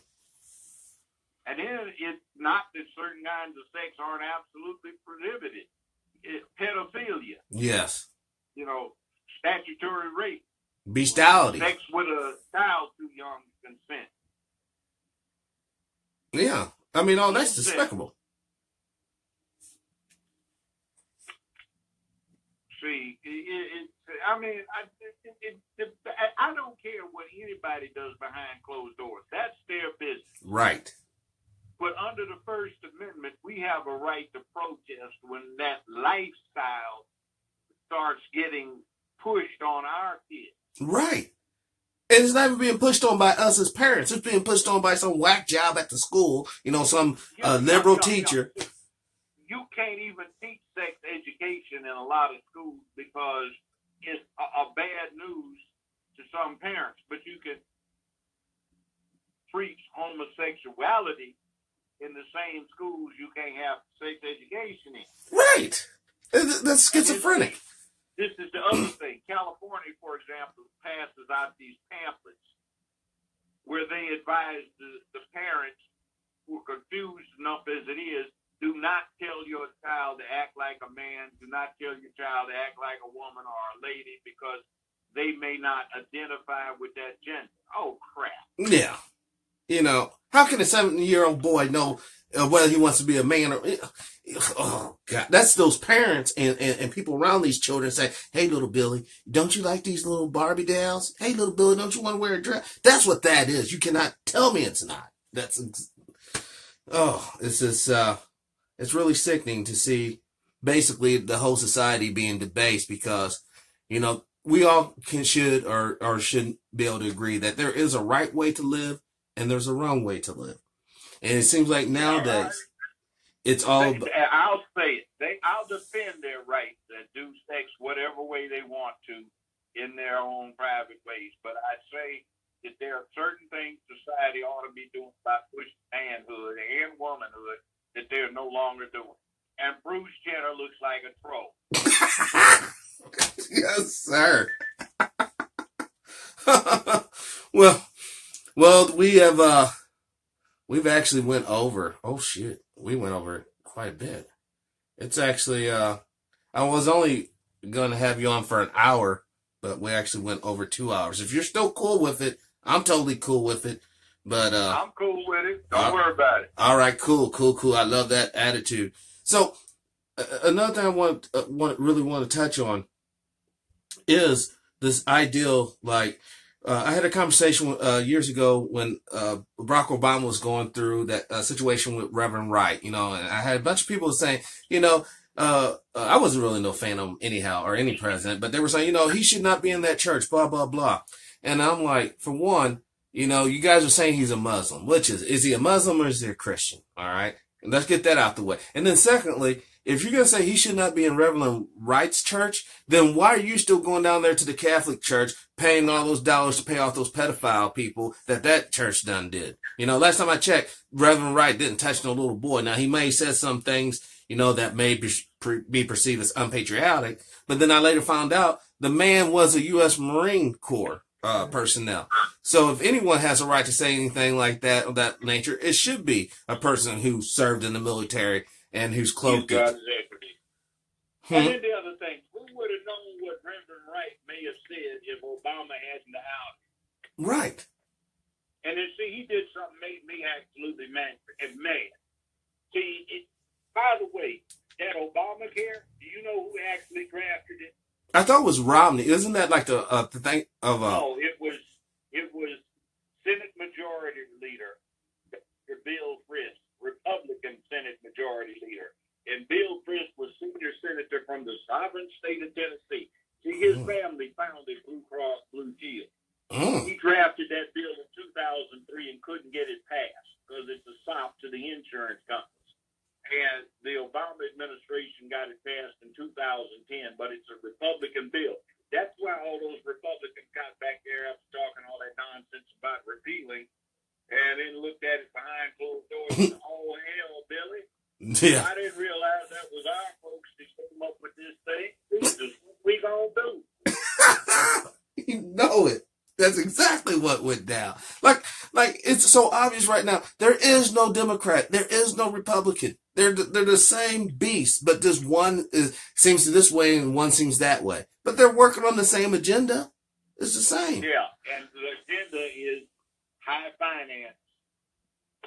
Yes, and taking care of high finance. I mean, let's be honest. The last few wars, ever since, let's start with the Korean conflicts, moving this way, have really all been corporate wars. That's to say that some corporation somewhere determined such, some country over there has, some sort of a mineral or some sort of resource that we want.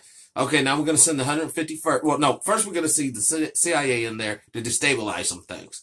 And then we're going to send in the army. And then we're going to send in our, people to extract the resources. We didn't have to my knowledge, we really didn't have an opioid epidemic like we had now back in 1999. But then it seems like after that first Gulf War, or not the first Gulf War, but the 9/11 Gulf War, all suddenly, boom, now heroin's on every corner in America damn near. Heroin used to be the drug of choice way back when before cocaine was the thing.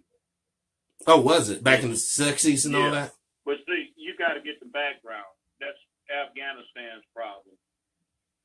See, Great Britain almost went bankrupt when there was the Revolutionary War going on over here in the Americas. And what happened is one of the last strong Chinese emperors made it a requirement that tea be bought by gold using gold bullion only. Right. So what the Brits came up with, and then the Americans came up with, and that's what that thing with those famous fast sailing ships, the clipper ships were all about, is a triangular trade. They would pick up a load of opium from Afghanistan, ship it to China, sell it for gold bullion, and exchange the gold bullion for tea. All of those famous Chinese opium dens were set up by the United States and Great Britain so they could get TP. Wow. Big part of why China got into the Korean War, according to the Chinese from their documents they've released, is that Mao thought it was a bomb nation that the U.S. government had an agreement with Chiang Kai-shek of Formosa that if he got back in power, he would let the United States continue the opium for tea trade. Hold on. You said Formosa. Isn't that Taiwan? Yeah. Okay. I just want to make sure I had that right. All right, cool. So basically what we're dealing with, once again, is America is now UK. We're about ready to go broke. Some argue we are broke. So we're looking for our new triangle setup where we can do a couple of things and keep this little empire of ours going. Mm-hmm. You can look at even the hypocrisy with Hussein. The U.S. set Hussein up to be the dictator to control the religious fanatics over there. That he was one of our creatures. Right. Now we want to act like didn't have anything about it. He goes down to 90 to get Kuwait. Well, Kuwait got seized in 1922 by the Royal Marines, and Anglo-Persian Oil, now BP, started exploiting their oil, and they severed Kuwait from Iraq. They set Iraq up by splitting it off from Iran so that the English could get a source of oil for the Royal Navy. They needed to convert the Royal Navy to oil so they could get the extra tonnage to up-armor the decks of their warships. Some idiot in the design office of Great Britain forgot that when you shoot a shell at long range, it comes down at an angle. So they made the sides of their warships heavily armored and didn't have really armored decks. So they were easy to destroy. Oh, yeah. That's the lack of science, technology, engineering, and math. Mm-hmm. They also had a gunpowder that ignites like black powder if you put a spark to it. And it was old stuff invented in 1882, and nobody came up with a modern gunpowder because of the educational deficiencies in England. You know, that was something that those people over there did, but you had better things to do than be educated if you were an upper class somebody. Oh, yeah. Yeah. Privilege and entitlements. Nonsense. It goes around. So we are all upset because Hussein wants to take back part of the country that the English stole from the Iraqis and stole Iraq from Iran to begin with. Mm-hmm. And then there is another thing. We look at Dick Cheney, who, by the way, turns out to be a genetic blood relative of Barack Obama through his mother. Yes, sir. Also, Warren Buffett turns out through DNA to be a relative of Barack Obama. Also, Brad Pitt, too, by the way. Mm-hmm. But Halliburton was chartered in 1946 by George Herbert Walker. That's Uncle Herbie to the first Bush president and great Uncle Herbie to the second Bush president. Now, the first Bush had an oil development company, or not development, exploitation interest in a company known as Zapata Oil. They bought mineral rights from the property owners that ringed places that Uncle Herbie told him were going to be oil strikes in a short time. Okay. Got by 10%, 15, 25% of the mineral rights, and you got rich. So Extremely. he chartered for the Bush family holding company, Zapata Offshore Oil, guess where? Kuwait. Yes. So when Hussein nationalized all industry in Kuwait, the Bushes were broke, but they got it back. And then some. And interestingly enough, Halliburton was in negotiations with Hussein in 2002 and 3 to get oil exploitation rights in Iraq. But Hussein signed a contract with the French and the Russians. So 2006, Halliburton, without bid, got the oil exploitation rights in Iraq. And I saw a report 2007 where they were netting 2.3 million every 7 hours over the Dusty Rock. And you know what? See, this is what I'm saying. Every man, woman, and child, I know there are no child, but that was in the military serving in those particular combat theaters should get a residual check for as long as they live. They should get a piece of that damn pie. And then we don't have to worry about them, oh, they're getting crappy medical treatment at the VA. You know what? Let's do away with that. We give them some money and they can get some quality health care and go on with their life. And another thing that every combat veteran should have the right. They should no longer have to pay states or federal taxes, property taxes or income taxes, because they actually put their life on the line to keep our republic safe. I think that's only fair. Well, they had a much better VA bill after World War II, a GI bill, that they don't have now. So I guess that fell by the wayside. The other thing is that 45, 50 years ago, you didn't have to pay this kind of junk for health care. No, you didn't. This kind of money. It was essentially free. And you had decent pension funds through unions and retirement plans and excuse me, pension? What's that? I'm glad I have other means. I'm fully vested in the Tennessee state pension system from being a judge who got elected to a total of 16 years. Okay. Wow. And you know what my pension check is per month? I'll probably Tennessee. You're probably looking at like what, $4,500? No, $1,863 a month. You know what the copay is on medication from being a type 2? Unless I get discounts and stuff, it's about $1,830. So let's imagine if that's all I had to rely on. What's the choice between taking medication or paying your rent and feeding yourself? You have to pay your rent and feed yourself and die in your home. I mean, seriously, you have to. You buy the medication, okay, great, you're alive, but you won't have a home. That's an unfair choice. And see, it gets rather ridiculous. Like, for example, I've got Blue Cross insurance. Now, if I buy a 30-day supply of this medication, the total price is $487 for 30 days. That's the copay, right? Right.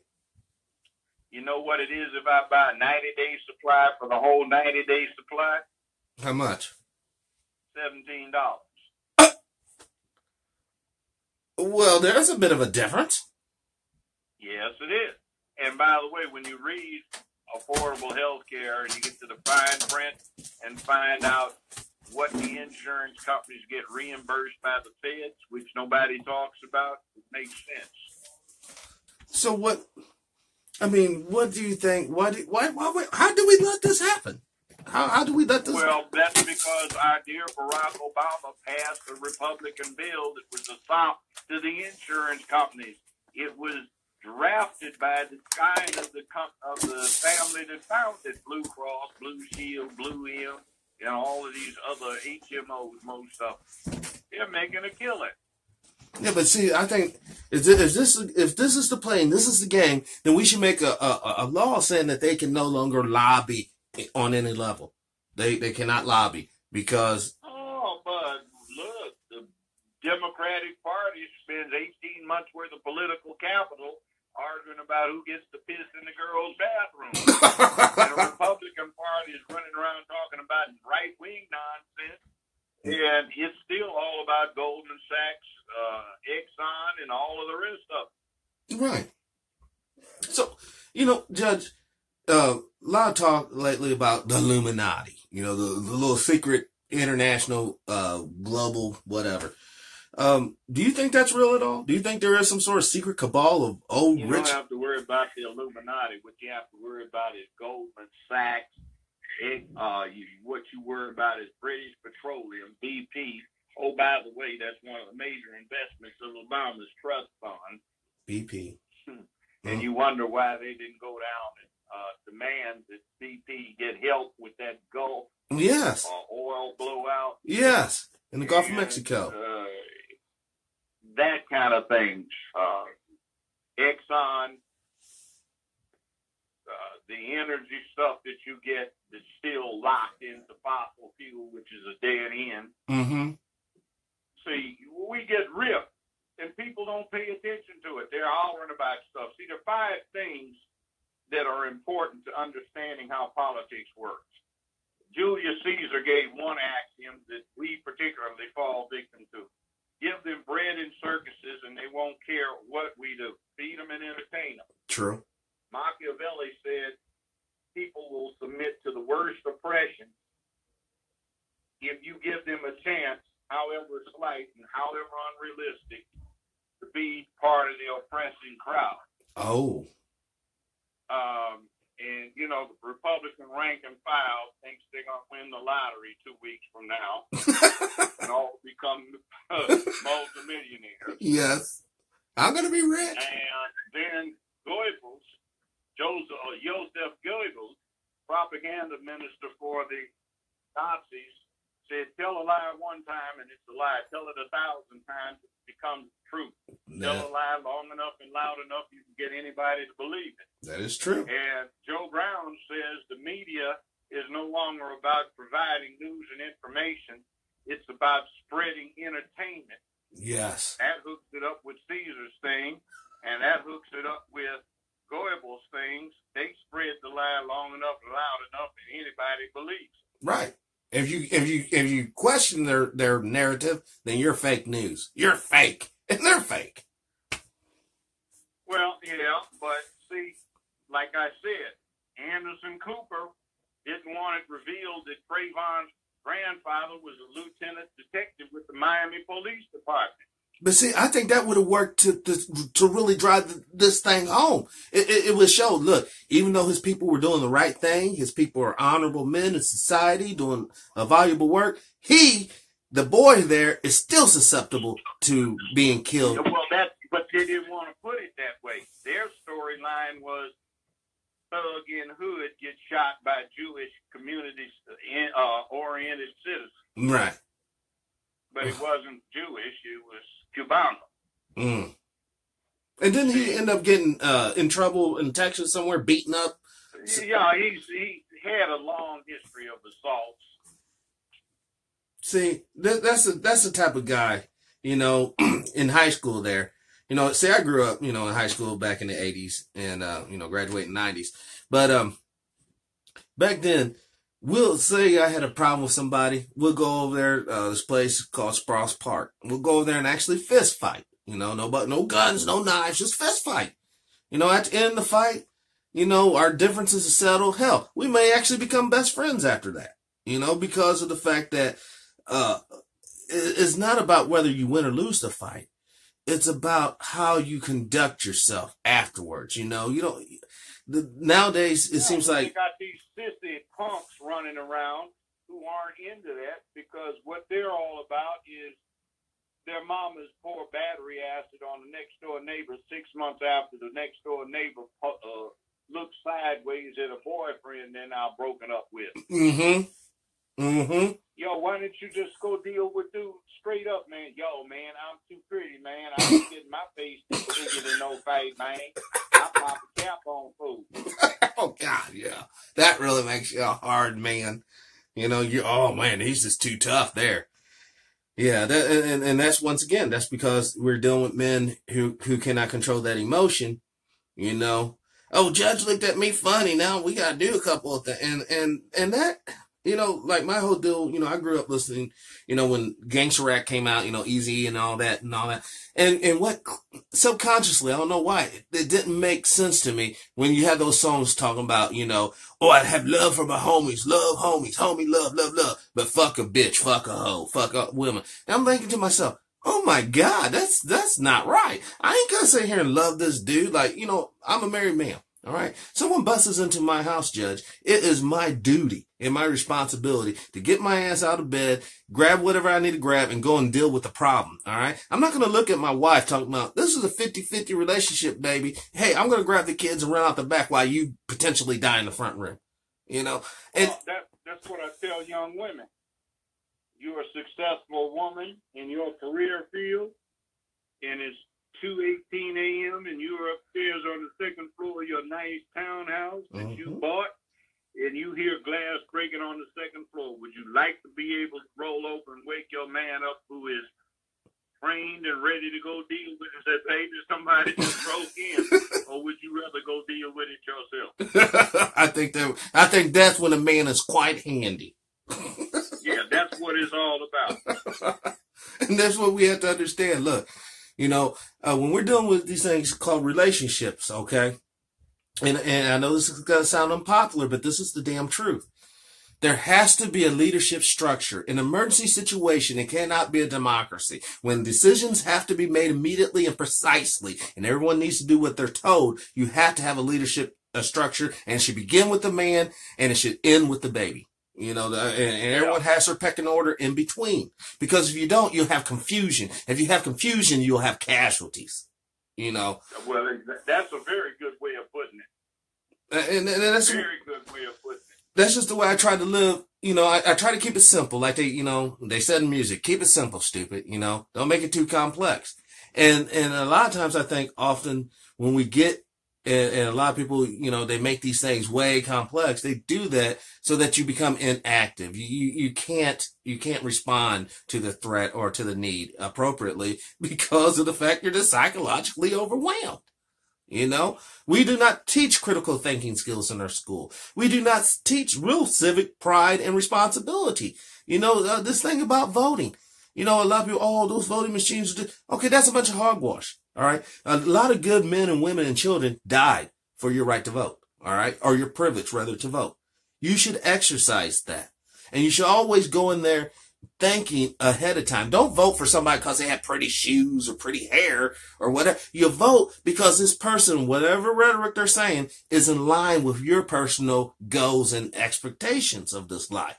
Because we only get this one life, Judge. You don't get a redo. You don't have a quarter. You only get this one shot to get it right. And, if you want to live free, that means you could potentially succeed or you could potentially fail.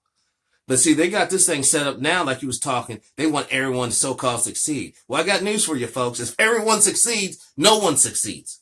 There has to be losers in this, and they have to be winners. Yeah, they don't get that. And because nobody wants to be a loser. Let's be honest. Nobody wants to be a loser. But, once again, it's like my fighting analogy. It's not about winning or losing. It's how you carry yourself after the event. Everything that has made me transpired in my past and my life. All my victories and all my failures. But the funny thing about it is it's through those failures that I can really look back and better myself. Because if you win, you really can't better that because you already won. You can only better yourself when you fell. And I have news for us, folks. We have a lot of room for improvement because we have been felling our asses off lately. As a group. Very much so. And a lot of people talk this nonsense about wanting to overthrow the government, blah, blah, blah. Listen, I only have one country, Judge. And that's the United States of America. I'm a descendant, African American, Black American, non-European, whatever you want to say. I am of this land. I have no country to run to, so if shit goes bad here, I'm just going to be one of these people who have to, fight and die right here. Because, where else am I going to go in the world? Seriously, where am I going to go? And half the rest of the world is trying to get over here anyway. Exactly. And a lot of people don't understand, the image of the Black American is not a very, positive one, I would say, in the world's light. I don't know if you're familiar with what's going on in South Africa there with the white farmers, basically, have to get back their land, or whatnot. And a lot of people have issues with that now. Now, I look at like how we utilize the RICO law. Now, we utilize the RICO law like this for you guys that don't understand. If I was, say, the godfather of St. Louis, Missouri here, all right? The federal task force finally busts me, okay? They confiscate my business. They confiscate all my jewelry and cars and all that. And guess what? I don't get that shit back because it was ill-gotten gains, okay? Well, when you go over here and call yourself colonizing people, taking native lands and keeping it for hundreds of years, making tons of money off of it, once those people become liberated, they might see what you did as basically a crime, You know, you came in here, rode in here with ships, blew us to hell, and took our land. So, you know, I guess the reason why I brought that up, I was having a conversation with a lady the other day, and she kind of stumped me. She goes, well, if that happened, because she was pro, like, give the white people or let them have their land. She's like, well, what would happen if that type of mindset happened here in America? And I was like, I thought about it. I'm like, gee whiz, you know, that does. It did. When? It did. When did it happen here in America like that? Native Americans got all of their property stolen from them. Oh, yeah. But what happens if, like, somehow they got into power talking about, you know, we can prove that you guys broke this treaty, you broke the treaty for that, you broke the treaty, and that's how you got our land. You know, would we be so willing to give back? And when I say we, I'm just saying theoretically the American populace, the land that was taken from the natives people? Nope, we wouldn't. No, absolutely. What's about to happen? In the next 35 years, it looks like white people will no longer be the majority in the country. Right. So what happens then? Yeah. And by the way, black people ought to be interested in setting up some coalitions because we won't be the largest minority. No, we will not. And this lack of unity that we have amongst ourselves for various reasons, you know, some of us, you know, straw boss, he'd be putting that money in our pocket, and then others are just twisted. But we have to understand, you know, it's not a racist thing or nothing like that. But we have to understand, without some sort of economic base or at least an economic cord, then we're doomed. You know, we're going to be sitting here in the same condition 200 years from now, or if not, some little Hitler type guy's going to rise up over here talking about, you know, look at these Negroes. They've been over here and we freed them. They don't do shit. Let's kill them all. And that's what's going to happen because, you know, if you ever think, and I just want to say this for the listeners, let's look at the similarities between the black Negro in America, North America, and the Jew in Germany. All right. Prior to World War II, you know, they were being ridiculed. They were looked at as criminals, and that's why they were housed in ghettos and then exterminated. Well, we've been in the ghettos for a hot minute. The next step after the ghetto is what? Extermination. You know, if you already have the image, the public image that your women are loose, your men are loose and lazy, you're not going to contribute to society, you know, for a decent person, it ain't too hard to put a bullet in you and move on with the next scene to the story. Mm-hmm. And that's what we better get through our fucking heads. You know, this is too damn serious to be playing games with. I would recommend to everybody that you get yourself a military grade pistol, a carry pistol, and get a permit. You get yourself a Mossberg 500 12-gauge pump shotgun or a Remington 870. And you get yourself mid-level AR-15 or something like that, either by Smith & Wesson, Colt, any number of people that make the thing. You get yourself at least 10 magazines for it. A 500-round case of ammunition you put to the side and you keep handy. Mm-hmm. About a 250-round bolt carton, low recoil 12-gauge, double-aught. And you get yourself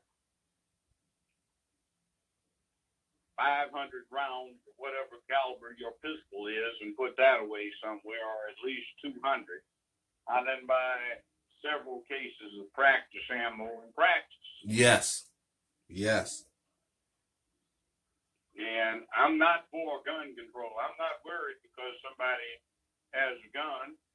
You got your own. What is the old saying they had in the 19th century? God made man, Colonel Colt made them equal.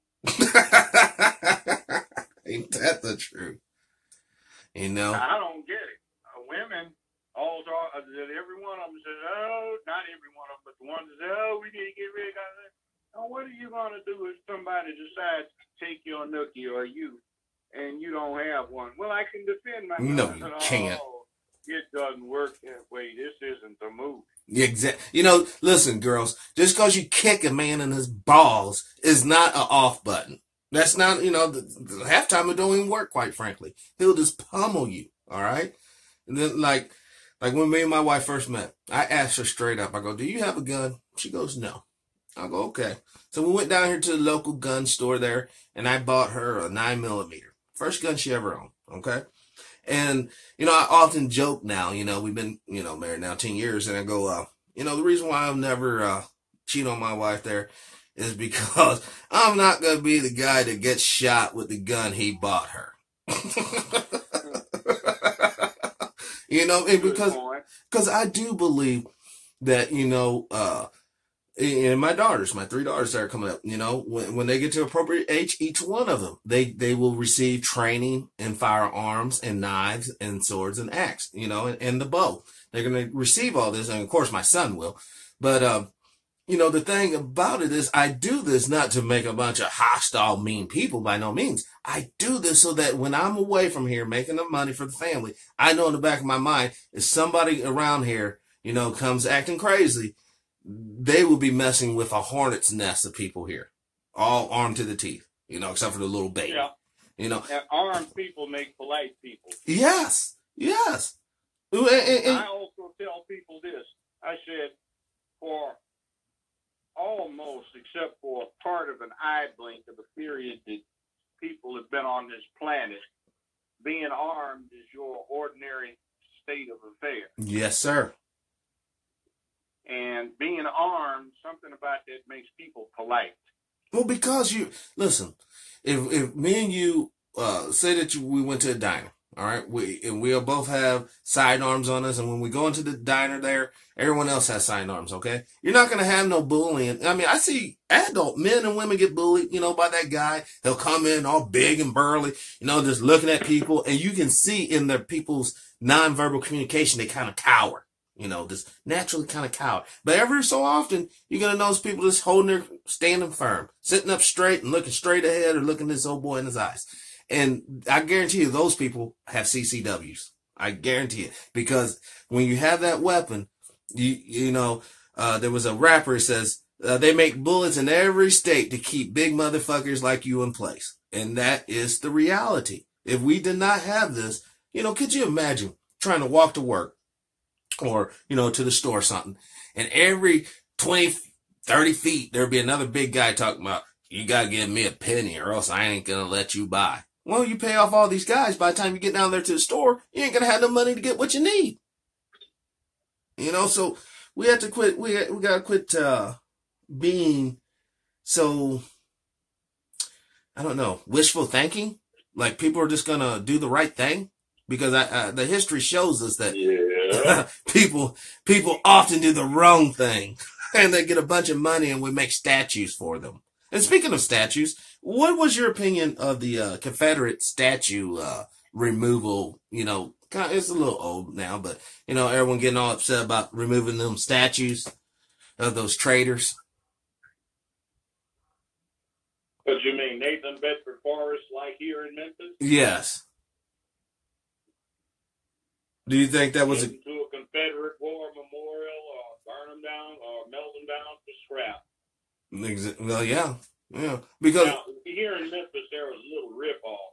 To get around it, what the city did is they sold the property to a private developer. Okay.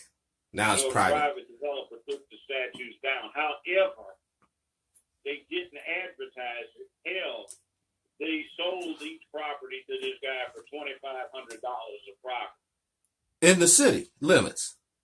Yes, and there are multiple acres thereof for $2,500 in the very high rent district. It's about $25 million worth of property. Yeah. You got for $5,000. Yeah. See, even when you think that somebody's doing the damn right thing, they're still screwing around. Unless he sells it back to the city for $2,500 a parcel now with the statues aren't there. Yeah, well then statues aren't there. I don't see that happening. It's, and, I often, because I live in like a rural, borderline southern town, whatever. And, a lot of Confederate flags. And when I see them, I just laugh because, all I'm thinking is, they can sit there and say, this isn't hate, it's heritage. No, you're wrong. It's a heritage of hate. If we want to be honest, well, then how come you don't see any German boys running around here talking, with swastikas talking about, the Third Reich is my heritage, it's not hate, and in all honesty, the Third Reich actually was in existence longer than the Confederacy States of America was. The Third Reich was for like, what, 13 years? Even in Germany, you don't see them running around. They just released Mein Kampf for sale late last year. I understand it's doing record sales over there. Yeah. Goes to show that the heart hasn't changed. The heart hasn't changed. Because we better realize this shit, like all the guys in my generation, all the white boys I went to school with and all that, none of them owned slaves. None of them did. None of them. But they still had the same, I guess, hatred or asphyxiation or love for that type of lifestyle that their great-great-granddad had. And that was been sent down from man to boy, to his boy, to his boy. It's learned. It's learned like a motherfucker. And people don't want to say that. They don't want to deal with that because then they got to deal with their cousin or they got to deal with their brother or their father. But if we don't deal with this, if we don't get a handle on it, then it will destroy us. Because a lot of these young brothers and sisters ain't hearing this bullshit no more. They're not, oh, we'll overcome. Because I had this one brother talking about, do you really think that, if you really look at who really came out of the, as a winner damn near of the civil rights, it would be a white homosexual male that takes a transgender change because he becomes a white female. All right. And now he gets all the benefits of being a minority, but yet he was born a white male. So I'm like, well, the civil rights era didn't really do much except make a few white people feel guilty. And the side effect was it removed the scapegoat from them, so they turned on their own institutions with that anti-war thing in the late 60s. Which was good because it set the tone for general militancy. Yes. That was the only thing I can see that the civil rights thing did. Now, you was actually... And I'm sorry. I just that's the only thing I can see that the civil rights thing did. Was this bringing awareness? Because basically this country doesn't respect you unless you fight. Right. And getting down on your knees and getting some food, letting some food beat you across your head is not fighting. No. If you let him beat you across your head until somebody else feels guilty about it, they're still getting your ass whipped. Right. And it's still subject to somebody's empathy to get the change that you desire. Mm-hmm. Now, when you was a young man, did you ever hear about a guy named Father Divine? Pimp. Okay. And see, I didn't hear about this guy. I mean, I knew about Jim Jones, but I did not know about him. Father Divine and Reverend Ike and Holder, they were pimps. But they were so successful in a time where a lot of black men were getting lynched and they were living in mansions. But they were pimps. They used to have this thing out.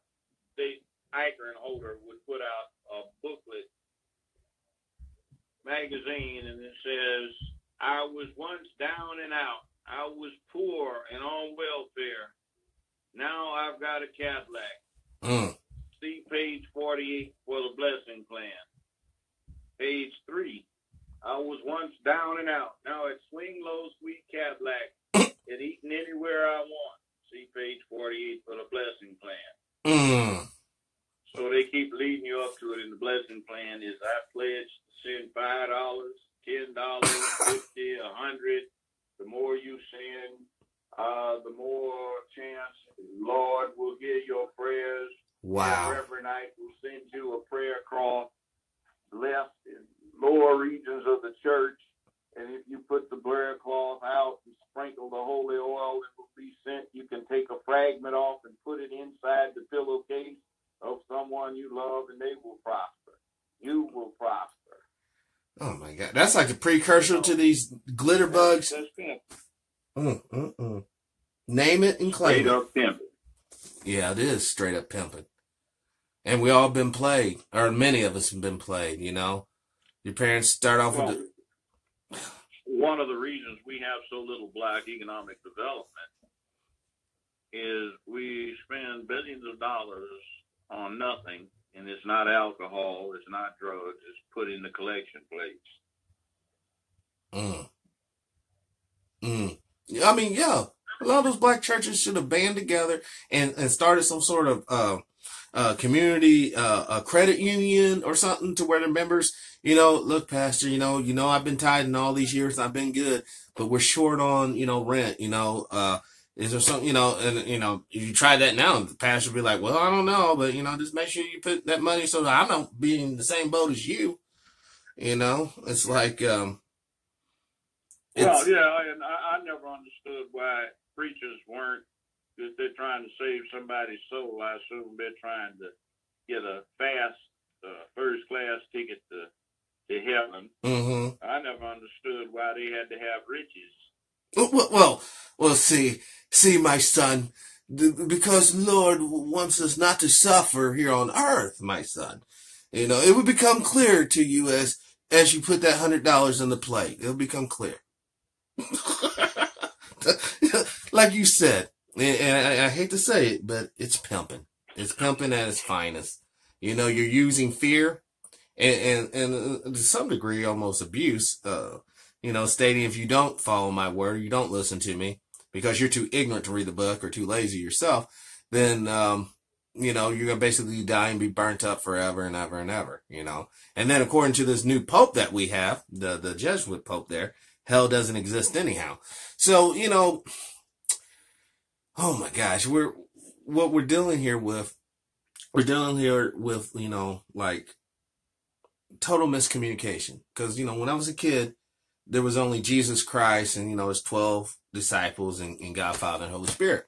All right. Well, nowadays, you know, Jesus' name isn't Jesus, it's Yahshua or whatever. And, you know, I mean, I'm assuming all the other apostles, you know, obviously they didn't have English names, you know, so that's a lie. Well, then what about above every pulpit, you know, in America, you have the stained glass depiction of Jesus, a white guy, blonde hair, blue eyes. And, you know, that's obviously false as well. You know, how can you live in the desert all your life, not even have so much as a suntan? You know, you're not going to look buttery, milk cream and all that. That's not real. So it's like, at what point in time does one stop and critically think this thing to think, okay, so when did this thing become real? I mean, when did this religion come into existence? And honestly, for what purpose was it?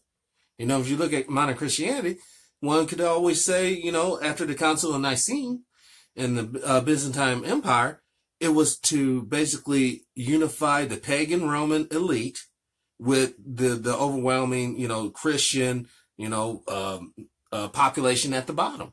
So you can almost say it was a political tool used to unite the Eastern and Western Empire, and then later refined in England with King James's version of it. And then obviously, you know, you saw the devastating effect that had on the American colonies, and, you know, you're a slave because you're a son of Shem, and he saw Noah's dick, and now you're cursed, and all your seed is forever. And that's kind of, you know, discouraging because there's no hope of betterment with that type of philosophy. Well, my look on that is white folk have not forgotten their ancestral religions. Right. We seem to have. We don't know ours. Well, yeah. We don't have a clue. We don't. Like, look at it. Anthony Hopkins plays Odin in Thor. Thor, Norse god. Loki, Norse god. Mm-hmm. The first planet from the sun is Mercury. That's a Greek god. Right. Then you get Venus. Greek Mars, god. Greek god.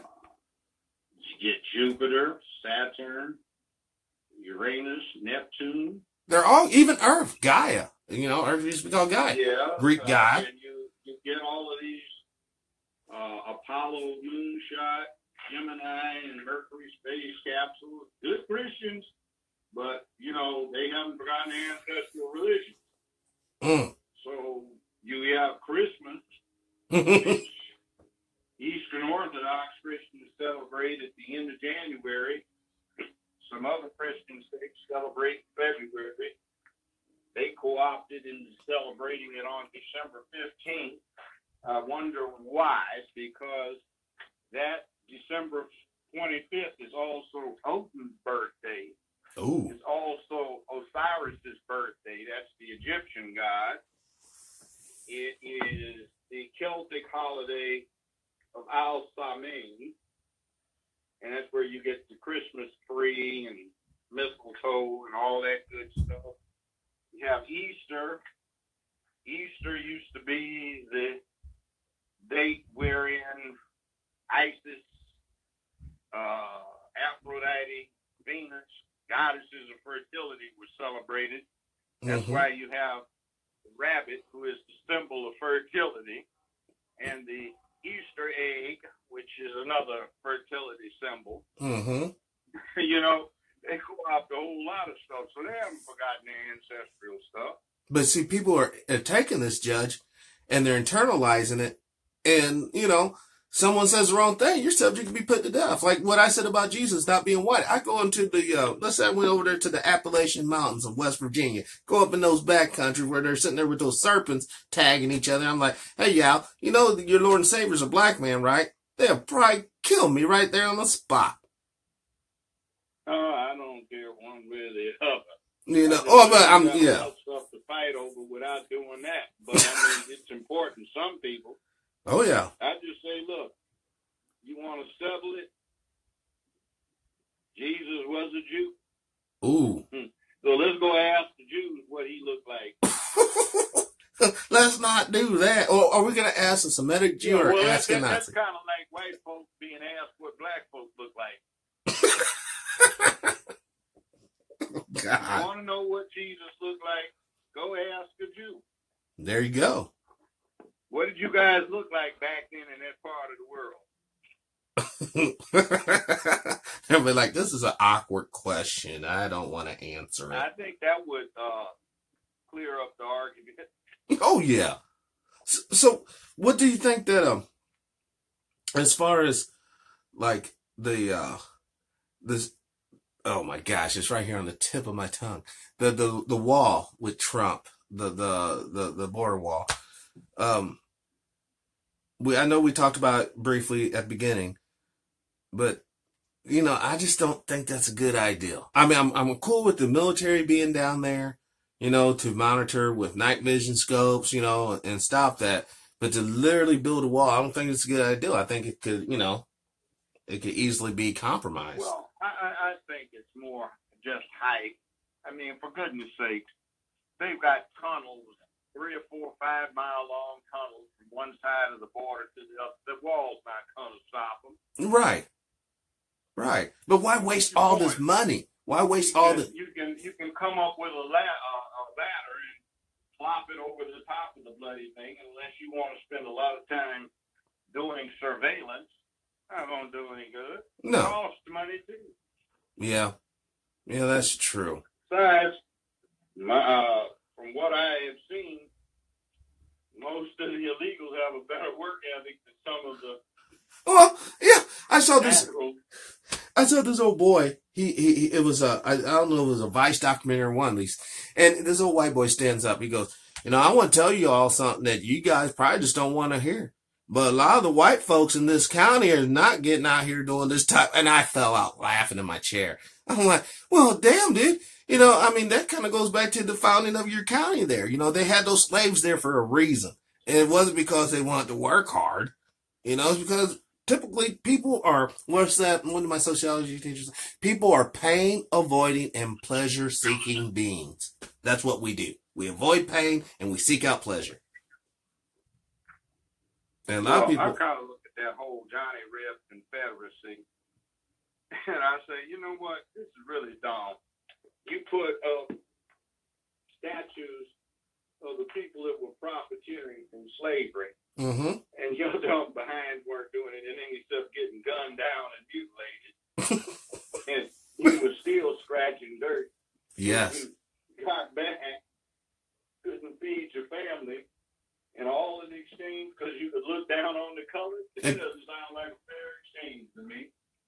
See, funny, we had a lady, Dr. Jacqueline Badlora, on one of the earlier shows, and she wrote the book, The Invention of White People, I believe, or The Invention of White Nation. And basically in the 1600s, the British elite came up with this ideal to basically ensure that, prior to this, there was like some sort of rebellion where black folks and white folks, all poor folks came together and did like a little uprising where they're like, the hell with this. We will never have this shit happen again. So they're like, I tell you what, you're white, so you'll be just a little bit higher than these other groups. All right. And that was enough of a carrot to get them to get on board with that. Well, one thing, there shouldn't be so many black people in America because a whole lot of us should have died trying to get free from slavery on our own. Yeah. Toussaint Louverture in Haiti got the Haitian blacks free. The Maroons in Jamaica got free. And we had to take Civil War and Lincoln to do. Yeah. That was crazy to me. When black people made up 1/3 of the nation's population, and there was all that vacant land between the East Coast and the West. West of the Mississippi to the Pacific, and you stay a slave. Well, do you think? I mean, I hate to offer excuses, but what about that deal called Stockholm Syndrome? Do you think some people actually, some slept? But it's still embarrassing. I mean, people do fall into that Stockholm Syndrome where you love your kidnapper. Yeah. But I mean, it's still kind of embarrassing. Oh, it's totally embarrassing. Everybody doesn't fall for the Stockholm Syndrome, but unless they find out that, well, maybe these guys who kidnapped me had a point, they did get oppressed, and I can see how they're kicking our butts over here. What they're doing, I get the idea. Well, what made me think of that, because I remember when I was a young boy there, I remember hearing this preacher give a sermon, and he said, it was really disgusting, but he goes, really we should be thanking the white man for bringing us over here in chains, because we came out of Africa as savages, but they basically teaches us about Christ, so now we're good. And I'm like, that whole thought was not cool, because, I've heard that before, and my general reaction is you lost your damn mind.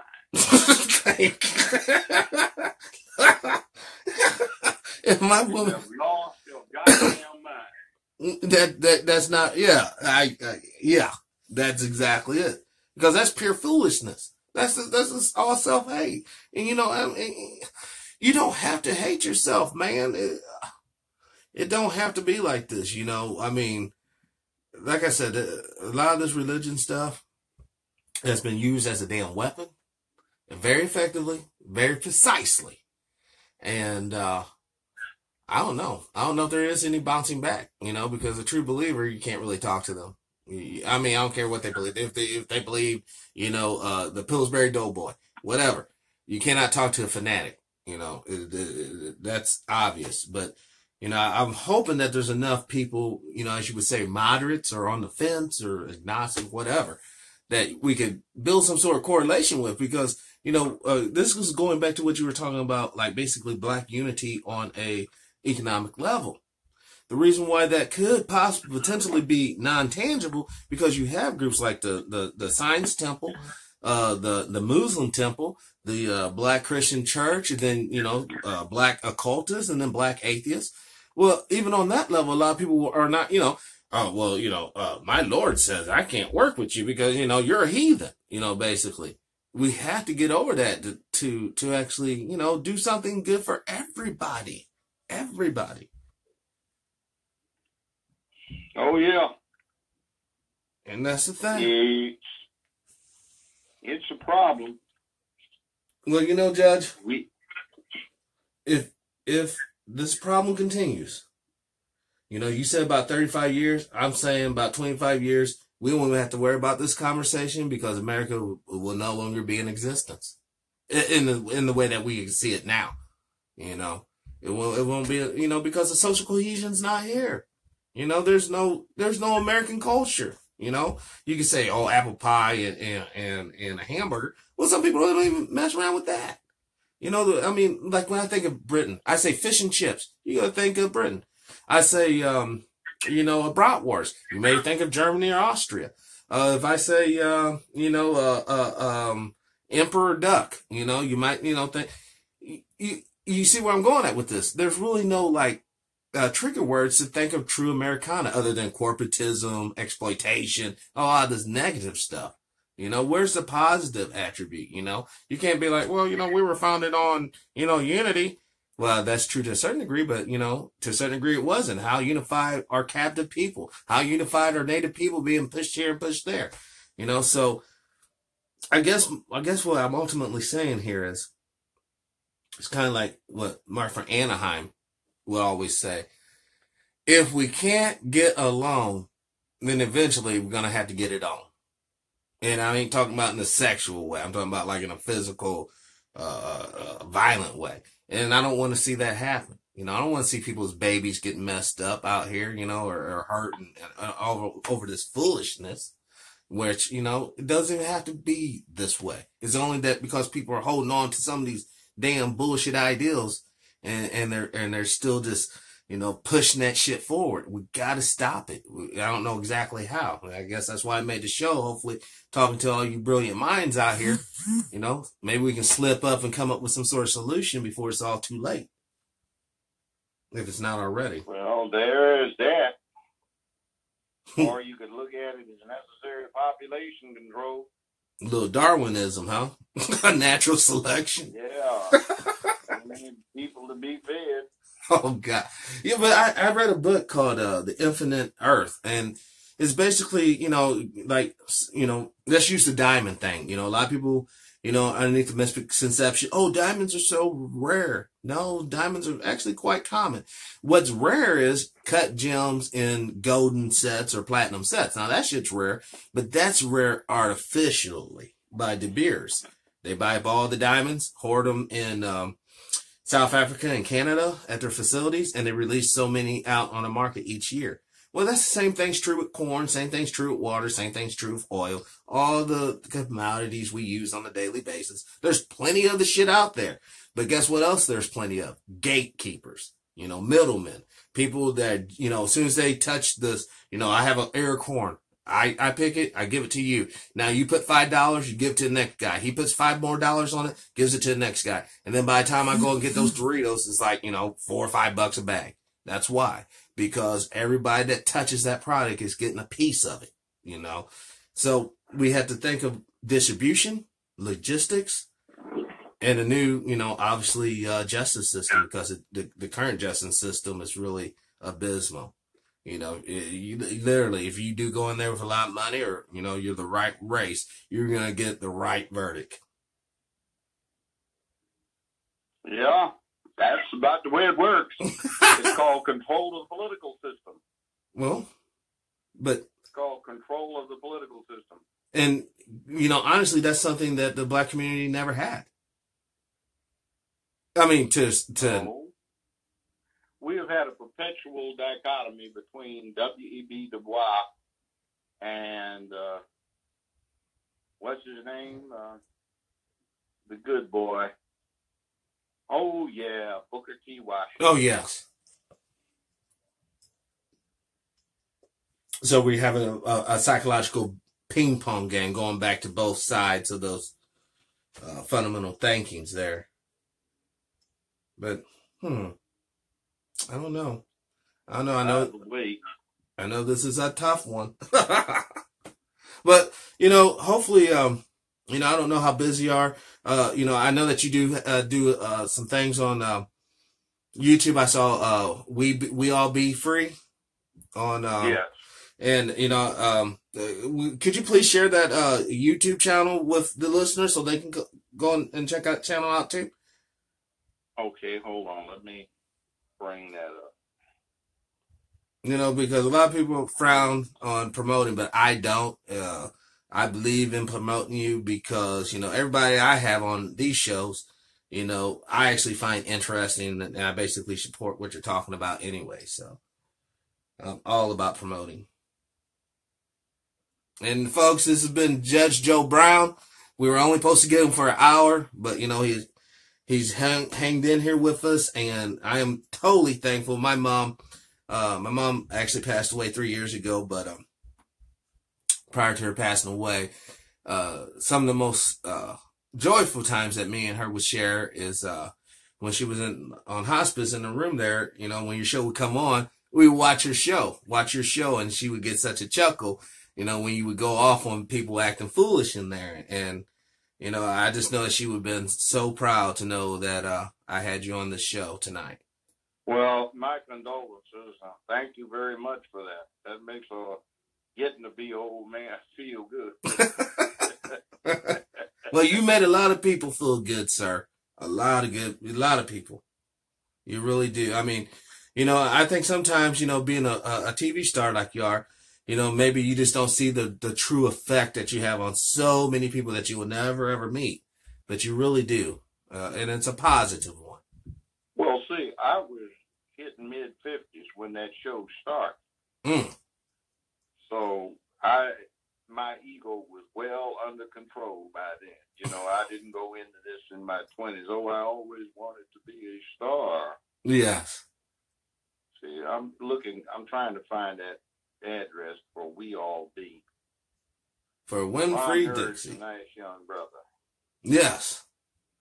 Yes, he is. Actually, it was through him. I was just, you know, going through YouTube randomly, and I came across some of his videos, you know. I was like, man, this brother is really interesting. So, you know, a lot of times on YouTube, you know, there's so much BS out there, you know, so many crackpots just talking pure nonsense, you know, and it's so refreshing, you know, to come across genuine people who actually believe in what they're talking about, you know. And that's one thing, I don't care who they are, you know, I can respect a man or a woman that actually speaks their mind versus some a weasel or swindler out there just, oh yeah, I believe this, but they really believe that. I tell you, sometimes I get a kick out of these things while I'm looking for this. I want a couple of jokes about perspective on life. Two things. There was a young woman, and the other one was somebody. Now, you know, I was the last judge on that James Earl Ray matter, right? No, I did not know that. Oh, I was. By the way, Ray did not kill King.